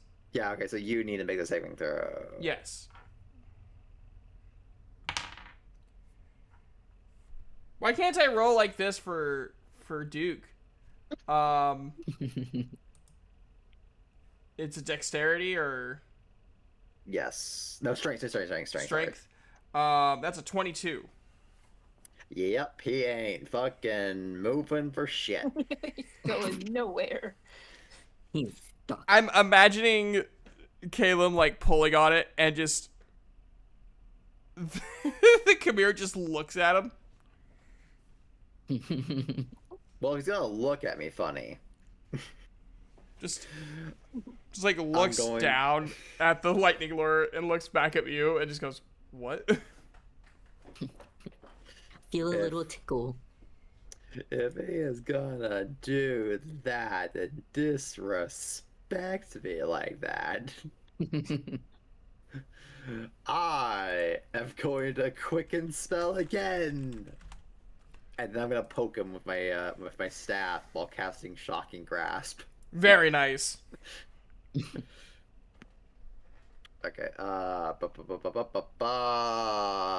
does a 23 hit? 23 does hit. Also, how much damage did he take from the lightning lure? Nothing. Oh, okay. It's strength or nothing. Got you. But yes. Okay, that is. Oh yeah, sorry, because it's lightning. Okay. That came down to be 15 damage. I can do that math. You can. I believe in you. It's getting low enough. I don't have to think about it. It's like, oh, good. We're in the comfortable range. All right. And that's all I can do. Wonderful, Sullen. Just keep waiting for you. It is your turn. Dolan's just mid-rage, so he's just gonna attack again. Cool. Not much else he can think about doing. Is he going to teleport at all, or? Oh, that's true. He can teleport. How far away am I? You're pretty close. I mean, you've been attacking with an axe. That's true. If I teleported behind him, would I get... I mean, I'm already rolling with advantage, so I don't think that would make a difference. I would... I would probably give you double advantage for being behind, but you could also teleport above for some extra damage. Ooh, true. I'll do that. Yeah, Okay. I'll teleport above, and then How far above? well, I can go up to 30 30 feet. feet. Yes, so I'm gonna do the whole 30 feet and Oh, buddy. I love this. just All right. basically air smash with a battle axe that's on fire. Cool. So, because I want this to be beautiful, with all of the dice that you have to with the fire and all the modifiers and the attack itself, I want you to roll an extra 3d6. And Okay, I on can top of everything. on top of everything else, yes. Okay. So I don't have to roll to check if it hits. Well, I mean, yeah. Well, I mean, I don't think it matters because I rolled a 19. Yeah, that's enough. It only has 17 AC, so. Okay, cool. So Modified. what's modified? Sorry. Nothing. Yeah, I Okay, modified so- the Chimera a little bit since you guys are pretty heavy on damage. Oh boy. Okay. So it would be how much is that? That's 12, 14, 24, 30, 32. Yeah, 32. Because it's okay. Hold on. That feels like a big number. 10 plus 2 plus 6 plus 3 plus 3 plus 6 plus 2. That's too many numbers. Where's my calculator? I know the feeling. 10 plus Okay. 6 plus 3 plus 3 plus 2 plus 6. 2 by 4 by 5 by 6 9 by 2 by 9 by 3 by 5. Plus 6 plus 2. Yes, it's 32. I was right. That's big dams. Okay, 32. Very nice. It's still alive, but it's not moving too good. Okay, but I have 2 attacks, so am I allowed to do the second one? You are allowed to do the second one, yes. Hell yeah. You Okay, can't teleport, obviously. obviously. I'm on the Chimera. Yeah. Nat 20. I fucking love this. Net 20 to So How do you want to do is Nat this? 20 is Nat 20 max dam? Yeah, Nat 20 is max damage plus any additional roll. Okay.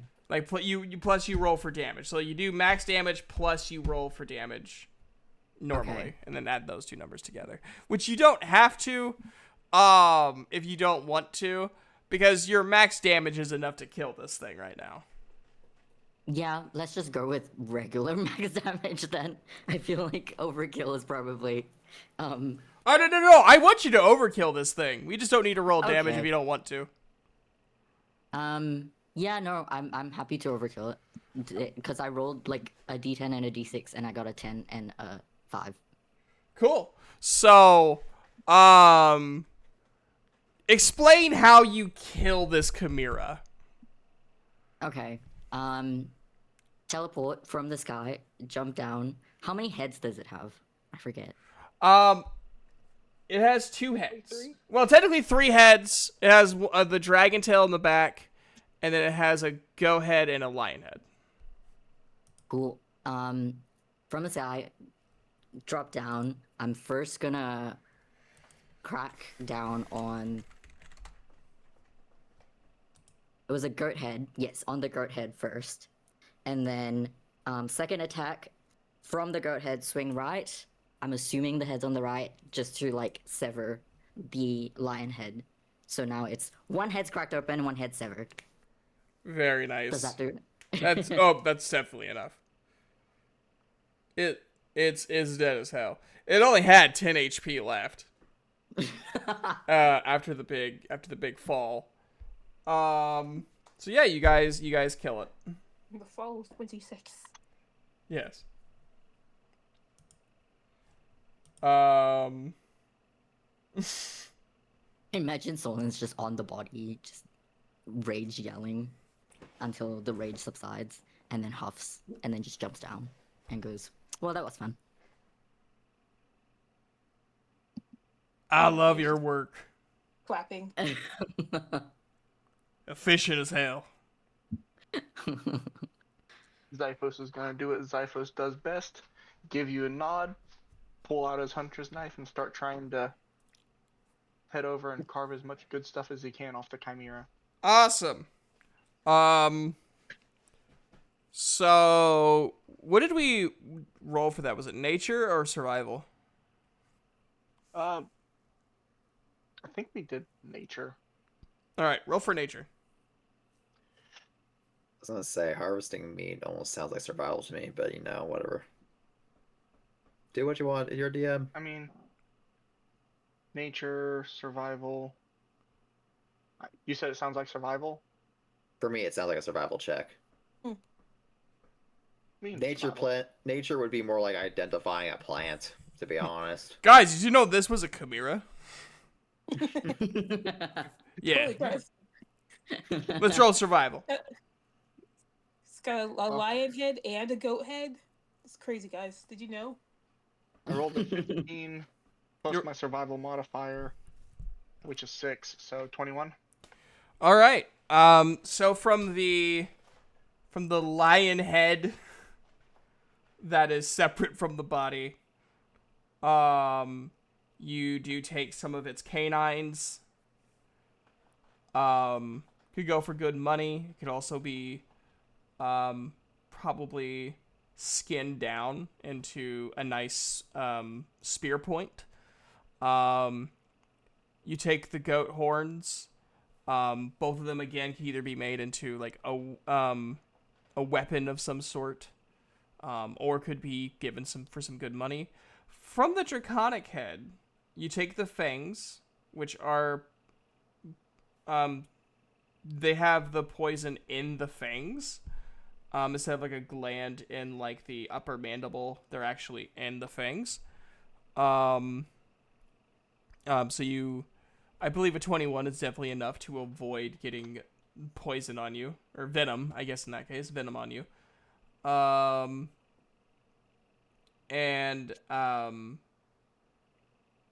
You also take from its like gullet, you take the thing that the organ that produces the flames.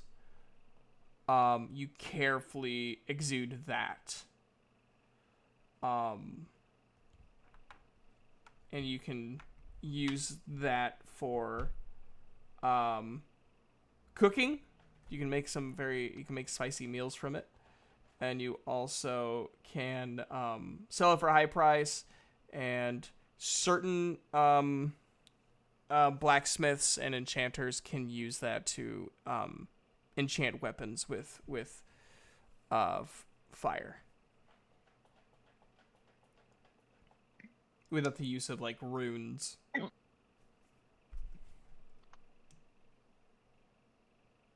have a question. Yeah. If Solon would want to have a trophy, because I would say this is probably the biggest, like, enemy that he's slain, and it was pretty epic. He would want a trophy. What would you reckon would be a good thing to get from that? Well, I would say either Knock off the goat horn and turn it into a Drinking horn flask. or a thing you drink out Kind of. of. What do you call it? Flagon. Yeah. Huh? Just drinking horn. Cup. Drinking Get a horn. drinking horn. Yeah. Oh, true. Yeah. Okay, I'll do that. So, Zyphos takes one.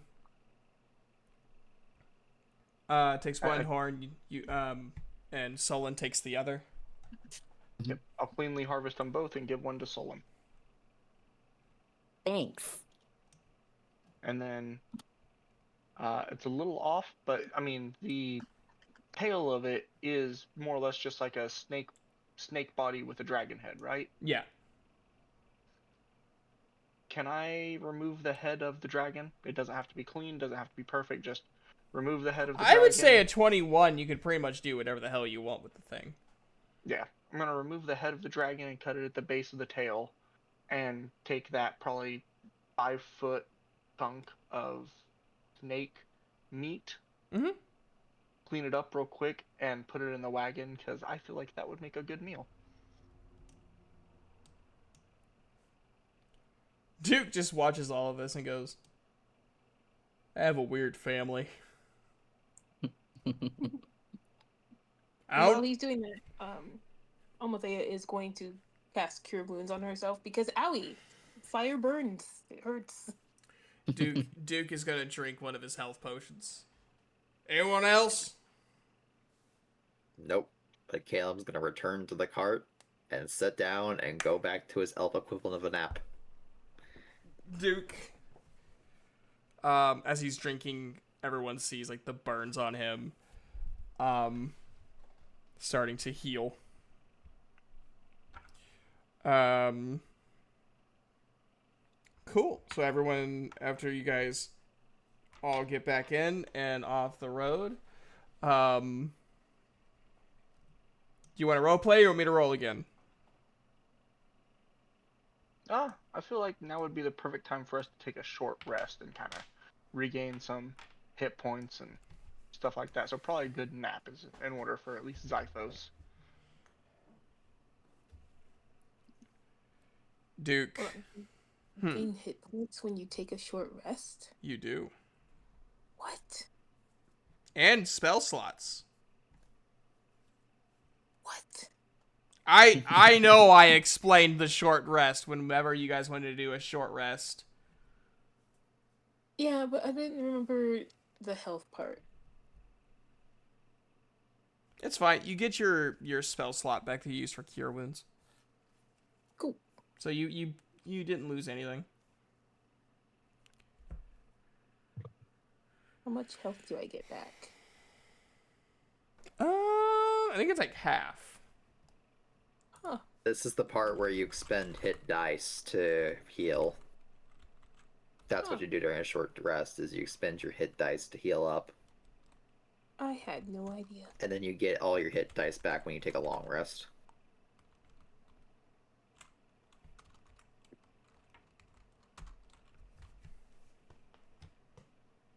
Huh. I'm learning so much. I am too. I didn't know that with a short rest. I just assumed it was half. I mean, everyone does it differently, but, you know, it's just that's usually the way it's done, or it's supposed to be done. Gotcha. That's the reason why hit dice exist and why you have a total of them. Ah, gotcha.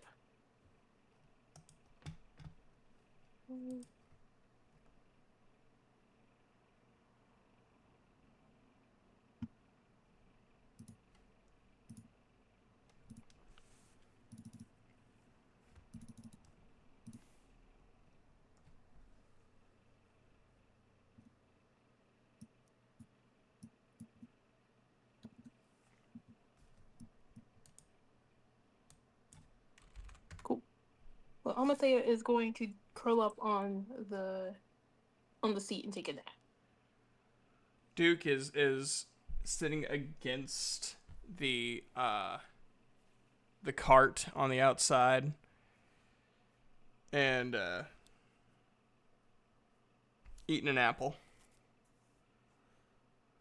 Just kind of looking at the plains that you guys are surrounded by.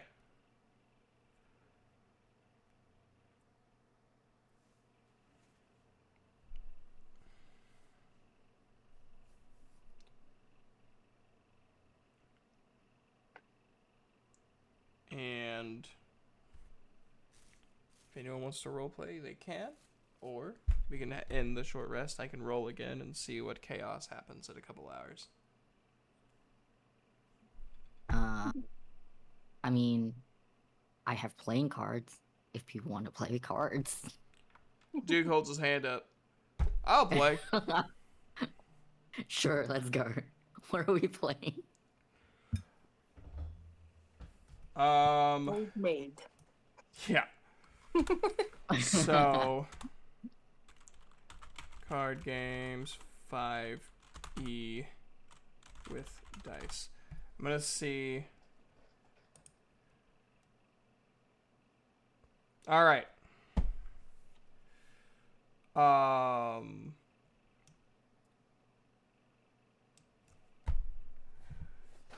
You guys are gonna be playing Dragon's Ante. Ooh. Google that, sure. So basically, we roll a d6 three times. There is ranked from best to worst rolls. There are straights, which is like numbers in order, so like 1, 2, 3, 2, 3, 4, 3, 4, 5, 4, 5, 6. Oh wait, I missed one. 3 of a kind, then straights, evens, odds, pair, and then just highest individual die. I like poker. Got it. Yep. So Duke shuffles the cards real good. Throws you 3. Throws him 3. And now we roll. It was 3d6, yeah? Yep. My money's on Solon. Okay. Okay. And Duke he like peeks at his cards, puts them back down. I'm good with my hand if you're good with yours.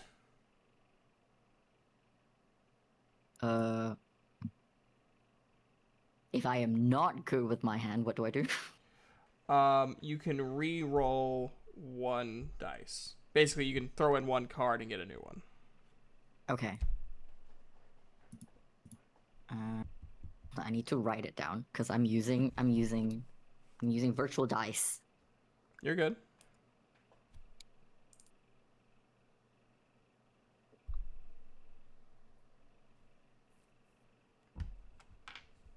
And they're not betting or anything. Like they're just playing. Cool. All right, I'm good. Okay. Duke holds up a 1, holds up a 2, holds up a 3. Straight. Damn it. I've got 5, 5, and 6. Not bad.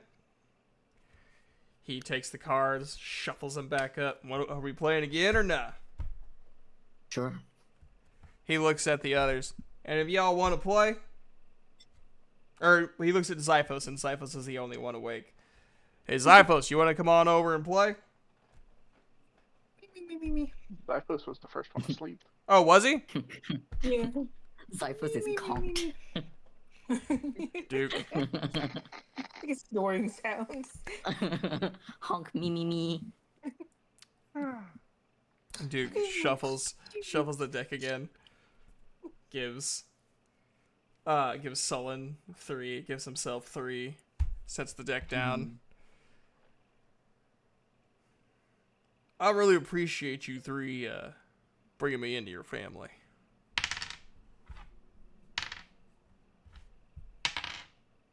Who's awake? Is he talking to Solon? He's talking to Sullen. Okay. Well, I don't see why you would thank me, considering I'm just here. I wouldn't consider this my family. Well, fair enough. Everyone perceives things differently. I ain't gonna harp on that, but I just like knowing, and he like looks sullen, like dead in the eyes. Says, I just want you to know that I appreciate you.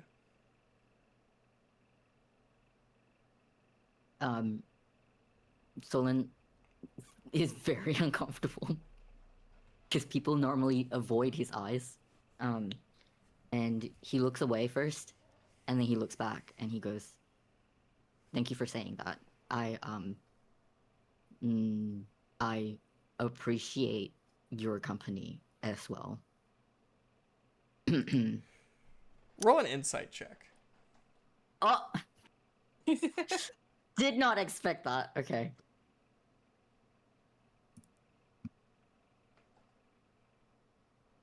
Hold on. Where's my sheet? Okay, there we go. What do I have for insight? Oh, that's sad.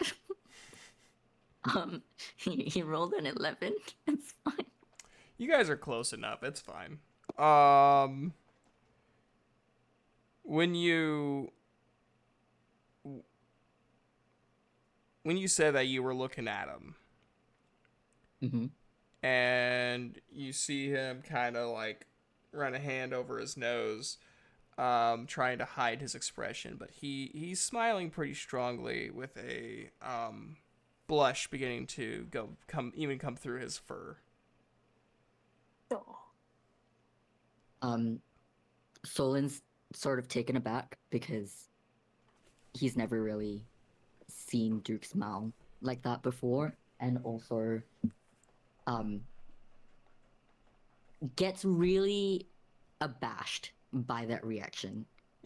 And he can feel himself blushing, but he's never really blushed in that way before. So he's very confused as to what's happening in his body. So he's just looking down at like the cards and then looking like sneaking glances at Duke, essentially. Duke is matching the energy as he hands in one card and draws another. You hear him just go. You just hear him go. You just hear him go. Damn.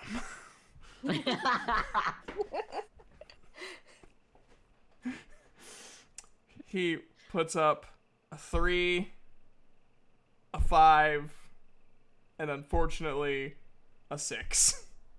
6 high. Oof.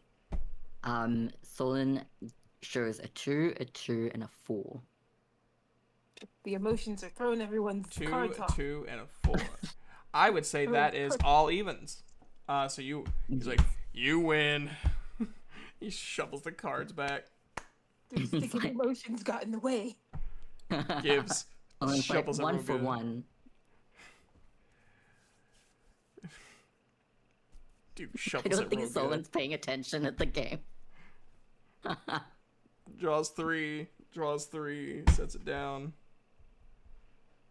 Well, you're having someone strong and reliable is nice.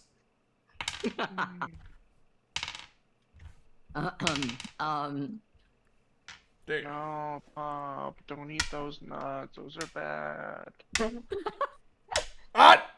That son of a bitch. Hits the Solon's cart. like- Boom!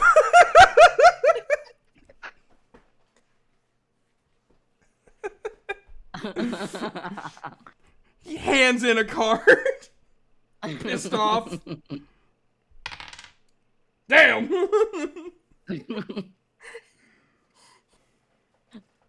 Solon's a little taken aback, and then he looks at the card, and then he's like trying to make sense of what Cyphos is saying. He goes, "Nuts?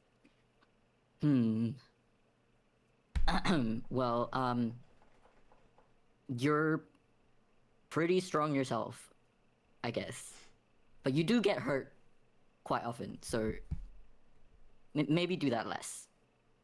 Yeah." He smiles again, a small blush, but not. He's like, "I'll do my best." How about that? Yeah,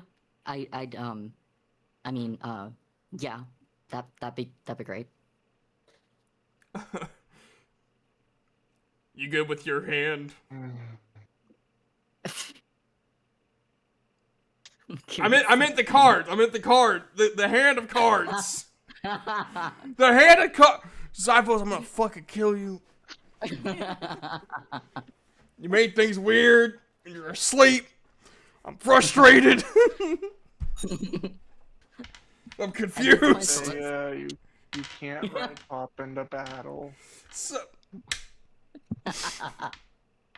Says who?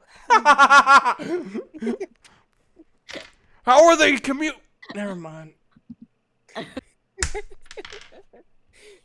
So, Duke goes 2, 3, 5 high. Solon has a 2-1-4. 1-2-4? 1-2-4. I actually won with a 5 high. How about one more hand? Sure. We'll wake up the dunderheads. One more game.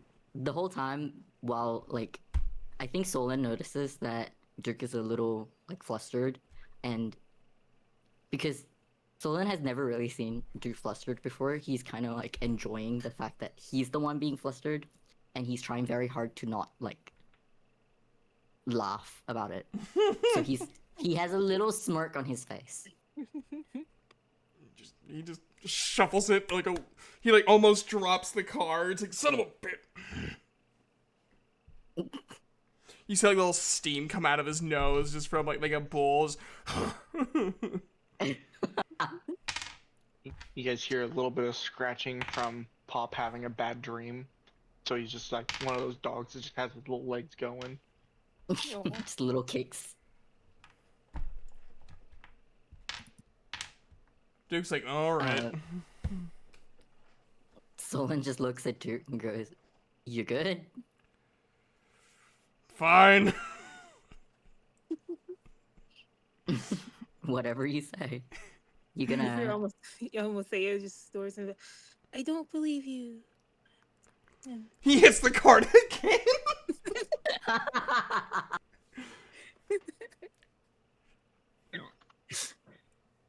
Liar. Solon just lets out a little snort and clears his throat. Yeah, I wasn't laughing.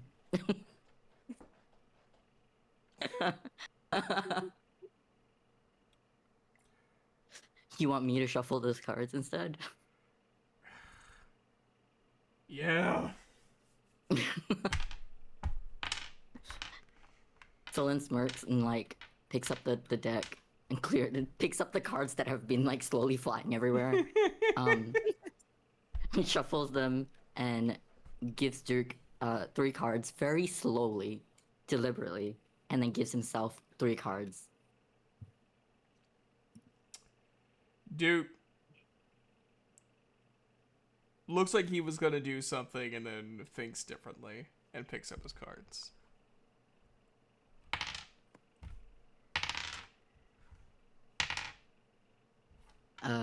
Solon notices and just raises an eyebrow, but doesn't really say anything.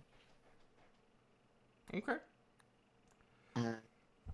You good with your hand? I'm good with mine if you're good with yours. Cool. I've got... What? I was like, yeah, I bet you both are. I mean, I handle a warhammer. I handle a battle axe. Yeah, so... we're good. We're solid. We can handle anything. Have you seen Strong grip. Have you seen our asses? All right, Duke. Oh, sorry. Go ahead. No, you go. Duke flips up a 2, a 6, and a 4. Evens. Solon does a 4, 5, and 6. Son of a bitch! That's a high straight. Yes. Solon smirks and like just has a shit-eating grin on and goes, "I win." Breathe them and weep. Duke, Duke, stands up, holds his hand out for Sullen. Solon looks at it and just grabs it. He helps him up. Well, you do know. Next stop we do, we're doing a tiebreaker. It's 2-2. Solon notices that he's actually standing pretty close, and takes a moment to register what is being said, because I don't think that's what he can focus on right now. And he goes, next time then. Can't wait. He goes in, smacks the side of the cart really hard, like where the cart like slightly moves. Wake up, dunderheads! And he good looks at the Warforged. We're ready. Thank God, I was getting tired of the fucking sexual tension. Amathea is like, is it time to go already? Duke is just glaring at you and Sipho's both. I thought we were already going somewhere. You said a short. I thought you meant when you said short rest. I thought you guys stopped. I was thinking we were just, taking a short rest in the back of the. Oh well, then until... retcon that. The being outside. Still with the hand holding though. No. Of course, the most important part. Indeed. Yeah. He's still Explains why glaring. the hitting the cart is so ineffective because it's already in motion, so it didn't disturb us. It's a loud noise. That's true. All right, so let's roll and see what happens. Are we there yet? I think I found some soup for you. So let's roll and see if anything else happens. So after a while, it's starting to, like, the sun is starting to set in the distance. And, as you,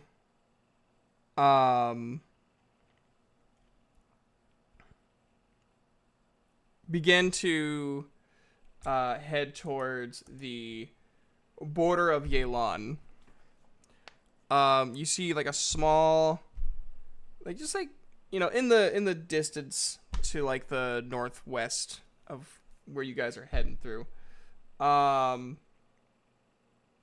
a small little village, and a couple of the what you assume is probably the citizens of said village, like, they stop the car real quick and they look at the back, like, hey, are you guys adventurers?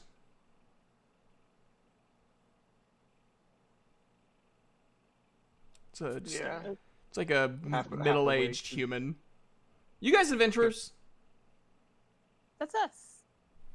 Cool. Would you guys like a place to stay for free tonight? What's the catch? So, we have, like, a problem with a very aggressive cleric. He's kind of, like, cursed our area. We're not allowed to touch him or else we die, but we kind of want him dead. Oh, yeah. What's the first do? So basically, we burst in flames if we touch him in an aggressive manner. Oh. But, like, it's not going to affect you guys because you're not in the village. Like, the curse only affects those of us who reside in the village. That does sound like a bad curse. It's a rough curse, yeah. Means you can only hug him. Yeah, but the moment you go too hard, you burst in flames. And he's not that's affected. terrible. And he's not affected by it. I've been on fire lately, and it's not fun. Duke I'm surprised snorts. nobody's tried to poison him yet. He's immune to it. Well, shit. Yeah, we tried. We don't know if it's like a spell or something. Like, none of us, like, we don't really have a lot of mages that come out of our village. So, like, we're kind of dumb when it comes to, like, the specifics in that. Almost turns to Zyphus. What do we do, boss? Can never turn down a free place to sleep. Beds are nice. Kind of just Awesome. Cool. Everyone, they said they'll kill the guy. Wait, what? You're not supposed to announce it out loud. No. He's like way in the center of town. He's not gonna hear that. Oh, okay.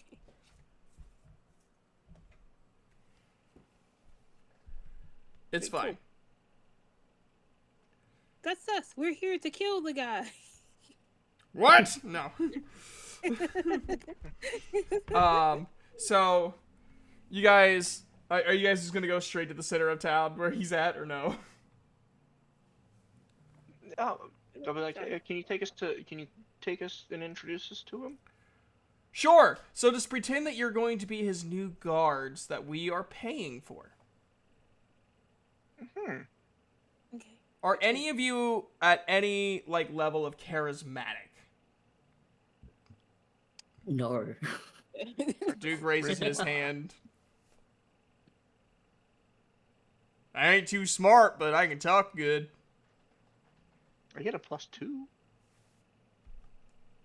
Duke looks over at Caleb.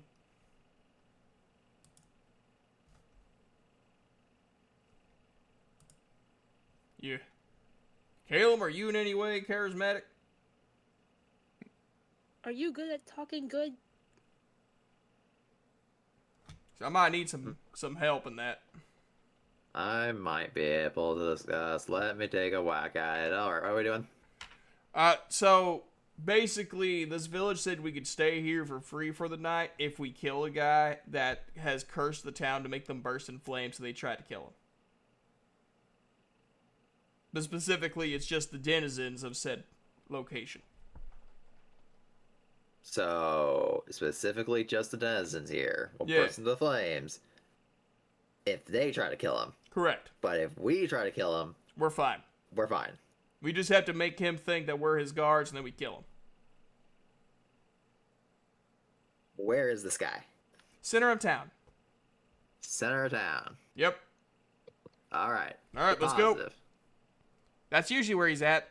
He likes to Okay. look over his quote-unquote subjects. I see. Okay. Alright. To the center of town. Whoosh. And you go to the center of town, and the most unbecoming, unkept, and unhygienic. I swear if it's not who I think it is, I'll be so upset. It wasn't, but now it is. Oh no. Do you not know who the fuck I am? For You walked fuck's into sake. that. Who the fuck are these losers? Bend the fucking knee. I am fucking Verdon motherfucking Milness, and I demand the respect of such. You're back. Forgive us. We are from out of town. And of course, Caleb comes. He goes to one knee and he does his bow. Like he's doing it for to show respect. now see. This We'll guy run knows next what to the him and fuck do it he's doing. He looks at the other four. Almost will land next to Caleb and do the same bow. Because she learned that now. He,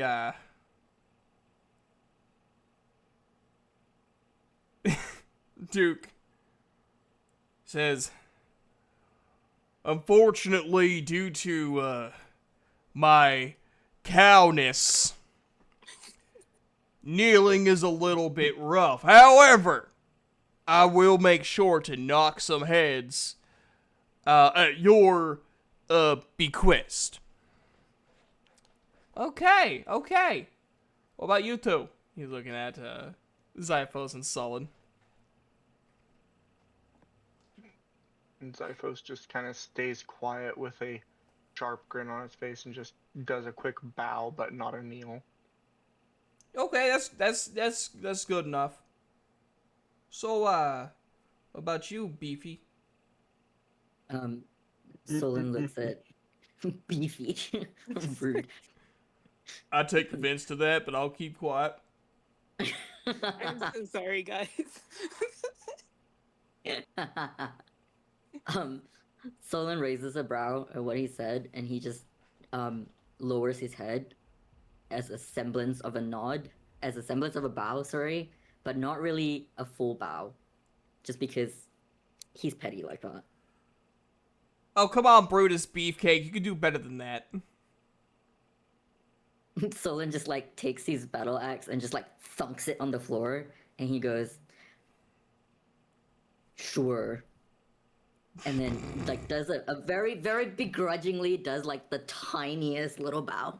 Yeah, see, now was that so hard? Now, what are you guys doing here? In my village? We are here to serve you as your guards. Oh, really? I don't remember asking for him. You don't remember the ad that was put out? Idiot servants needed to guard. No pay. That's us. I'm gonna need you to roll deception. Alright. I'll be nice though and give it advantage because you've laid it out nice and thick. I mean, I don't really need it because I rolled an unnatural 20, but... You never know. Yeah, I might no. not be a complete moron. It's an unnatural 20. Verdone leans back, right, and kind of strokes his imaginary beard, and goes, "You know what? That does sound familiar. And you guys do look like idiots. So..." Thanks.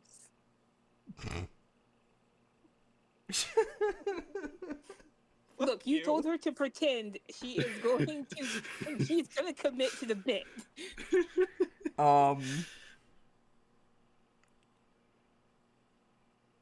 Duke's gonna look at Sullen to see how Sullen reacted to being called an idiot.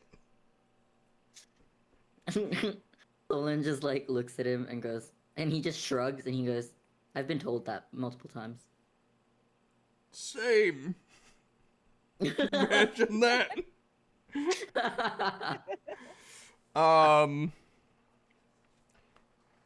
And he kind of like walks down, begins examining everyone. Looking Oh, so he up and walks down, he's near us now? Yeah. Okay. I cast Mold Earth to create a fucking pitfall beneath his feet. All right, let me roll dexterity to see if like maybe he can like do a little hop away from It's it. Verdone. I'm not saying he has a high dexterity. I roll a persuasion check. Who are you rolling a persuasion check with? You, the god. Okay, all right. Lay out your reasons. 14 plus 7, because he's an idiot. Fine, I will. How about this? You roll a 14 plus 7 to negotiate with me. How about I have him roll with disadvantage? Okay, that's I'm still gonna roll, but with disadvantage. I have a question. Yes. Would this guy be so pretentious that he would have a carpet going all the way up to where he sits? He hadn't gotten that far yet. Okay. He's probably only... There's nothing that could tell you this, But he's probably only been in control for like 2-3 days. He works quick. Does not work smart, but works quick. Okay. So with disadvantage. Yeah, that's about right. 2. So he goes down, and right when he is like about to lift Duke's shirt to check to see if Duke's muscles are real or whatever the hell he was aiming, all of a sudden you hear this. Duke smiles, says, "Bye-bye."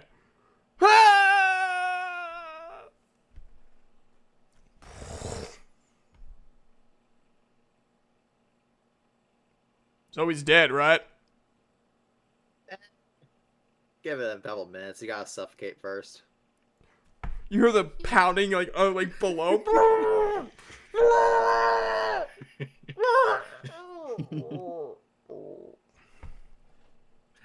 Shut up. I like to imagine I'm like shocking, grasping the ground, just hoping. Fuck you! Fuck you! Never allowed. Why don't you just use mold earth and just like crush him? That's less fun. I mean, technically, you did just go through and make a container. Couldn't you just fill it with water?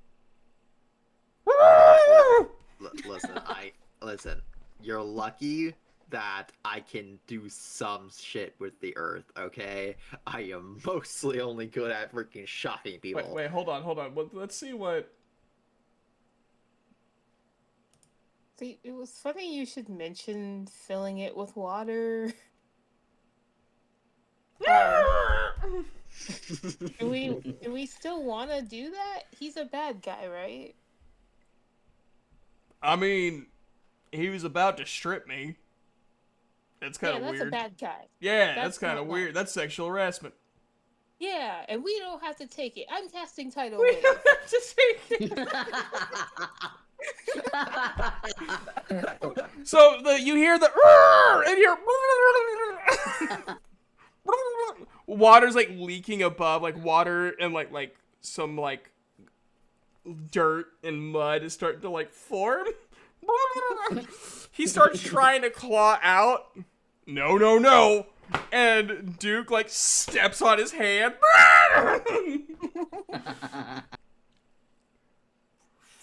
He's like, his face is like barely peeking out from the. Fuck you! Fuck you!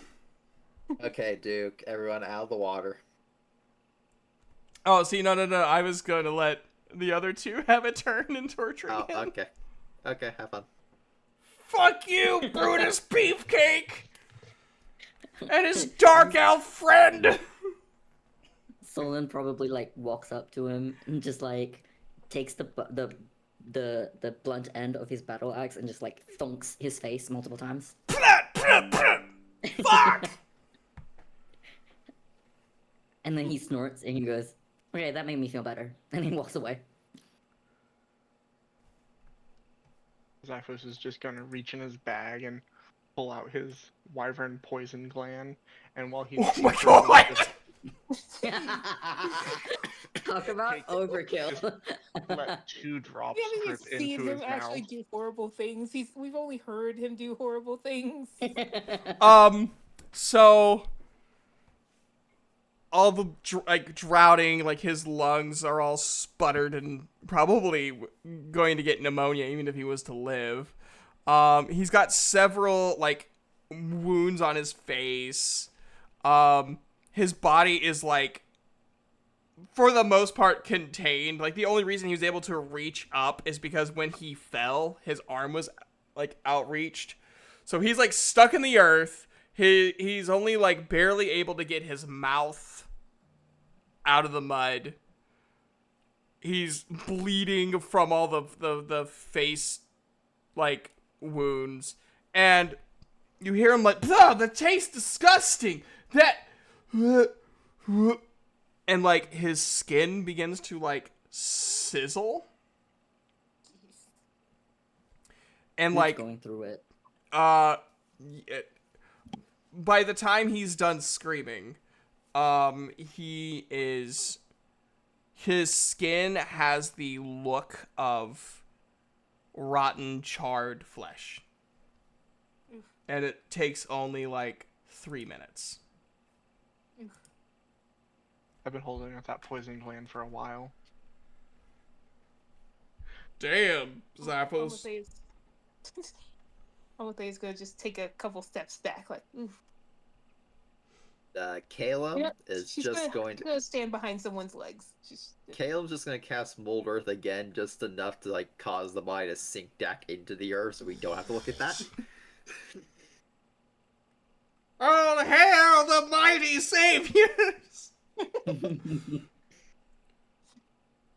You guys get to stay. You guys get to stay for free in our lovely inn. Thank you for good at cooking. Well, we got the best damn cooks around. I walk out to the wagon and pull out a 5-foot long, thick cut of the chimera snake neck. It's like, think they can do something with this? Well, damn you straight, we can. Shoot. And you guys have a fantastic meal. I'm not gonna roll for anything at night because you guys are in the middle of town. So you have a completely safe night, fully rested. You guys can bunk up if you want, or you can have individual rooms. It's up to you. Before we go to bed, Amathea is going to go over to Duke and to pat his chest and be like, "Are you okay? That guy was icky." Who does she go to? Duke. I mean, it's the first time I've ever had someone strip me like that. That's new. I've heard some other Minotaurs dealing with that, but That's icky. I didn't like that guy. He's almost as bad as the soup guy. it's fine. And she'll like look at him real hard in the eyes to see if he's actually fine or if this is a Duke fine. Roll for insight. Okay.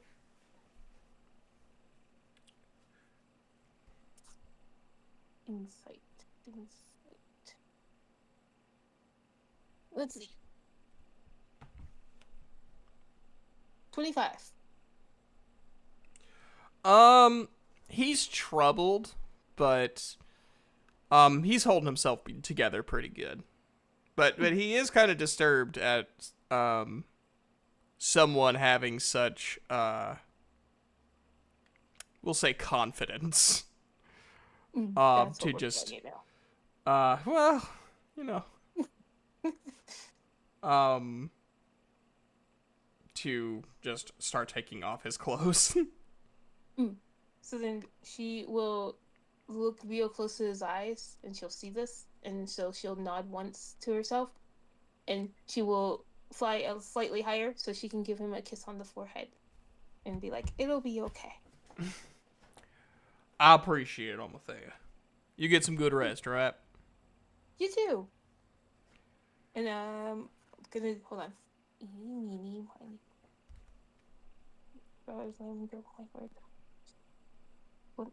Cool. She is going to go and find Sullen's room.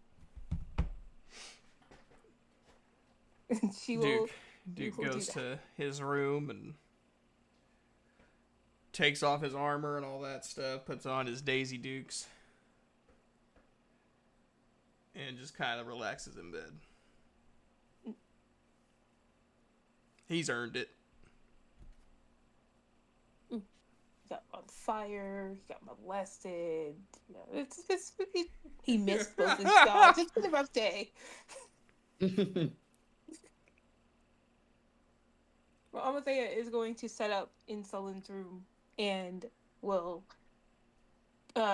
decide to crawl under the actual covers, and she'll just take her pillow. So there's just a teeny tiny lump under the covers of his bed. Any other role playing wish to be done, or do we want to call that session? I'm good calling it. Yeah, I think Zyphos would just go through and grab whatever's left of the meat and pack it up for future use and head to bed. Okay. Solid. I think he's just he probably doesn't expect Amathea to be in his room, so he's a little like surprised, but he's also a little like touched because he never expected that Amathea would want to be close to him. And so he tries to be extremely careful throughout the night to not squish her. I appreciate that.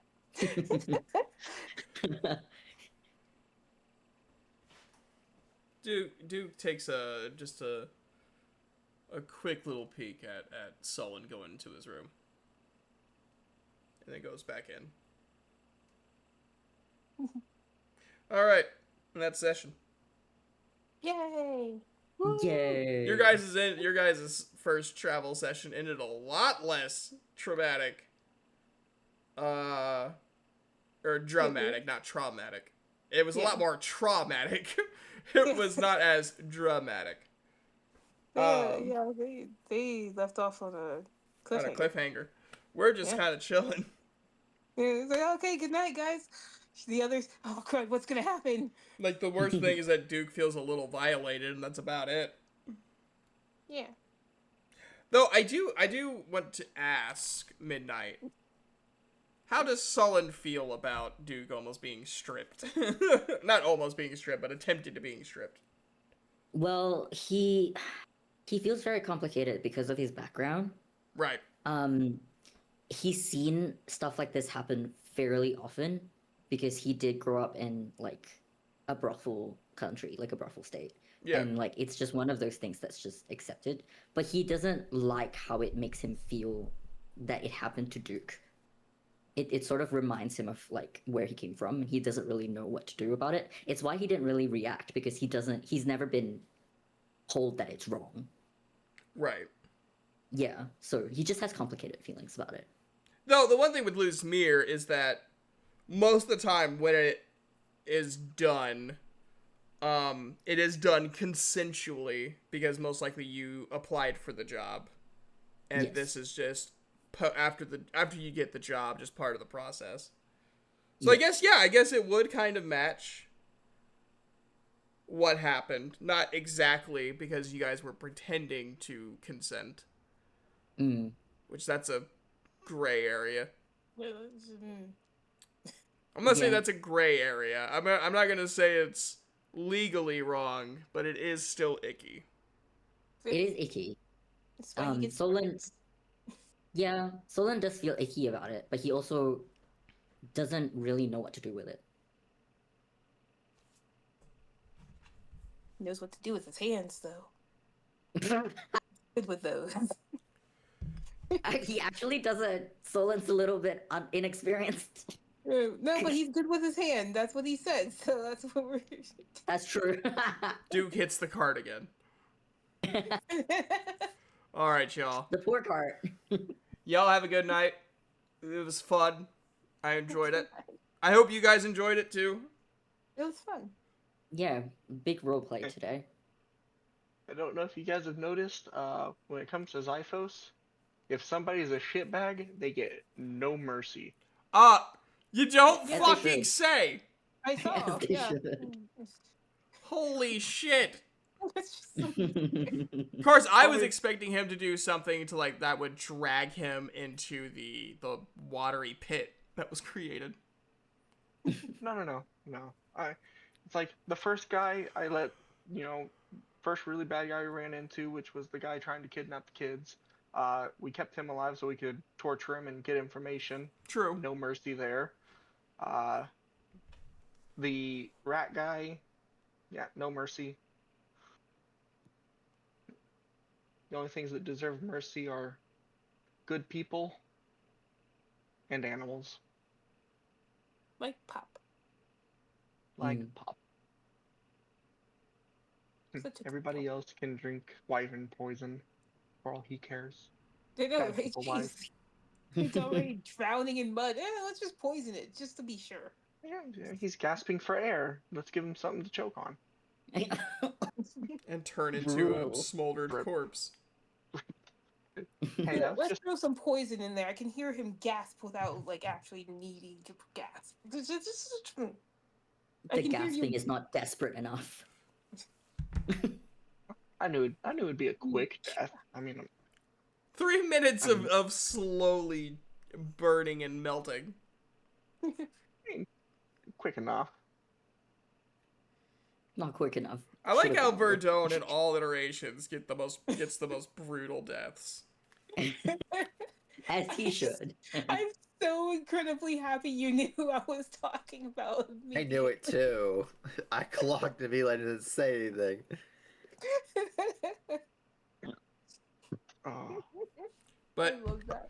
y'all, have a good night. Thank you for a wonderful, wonderful session. Night, everybody. Good Good night.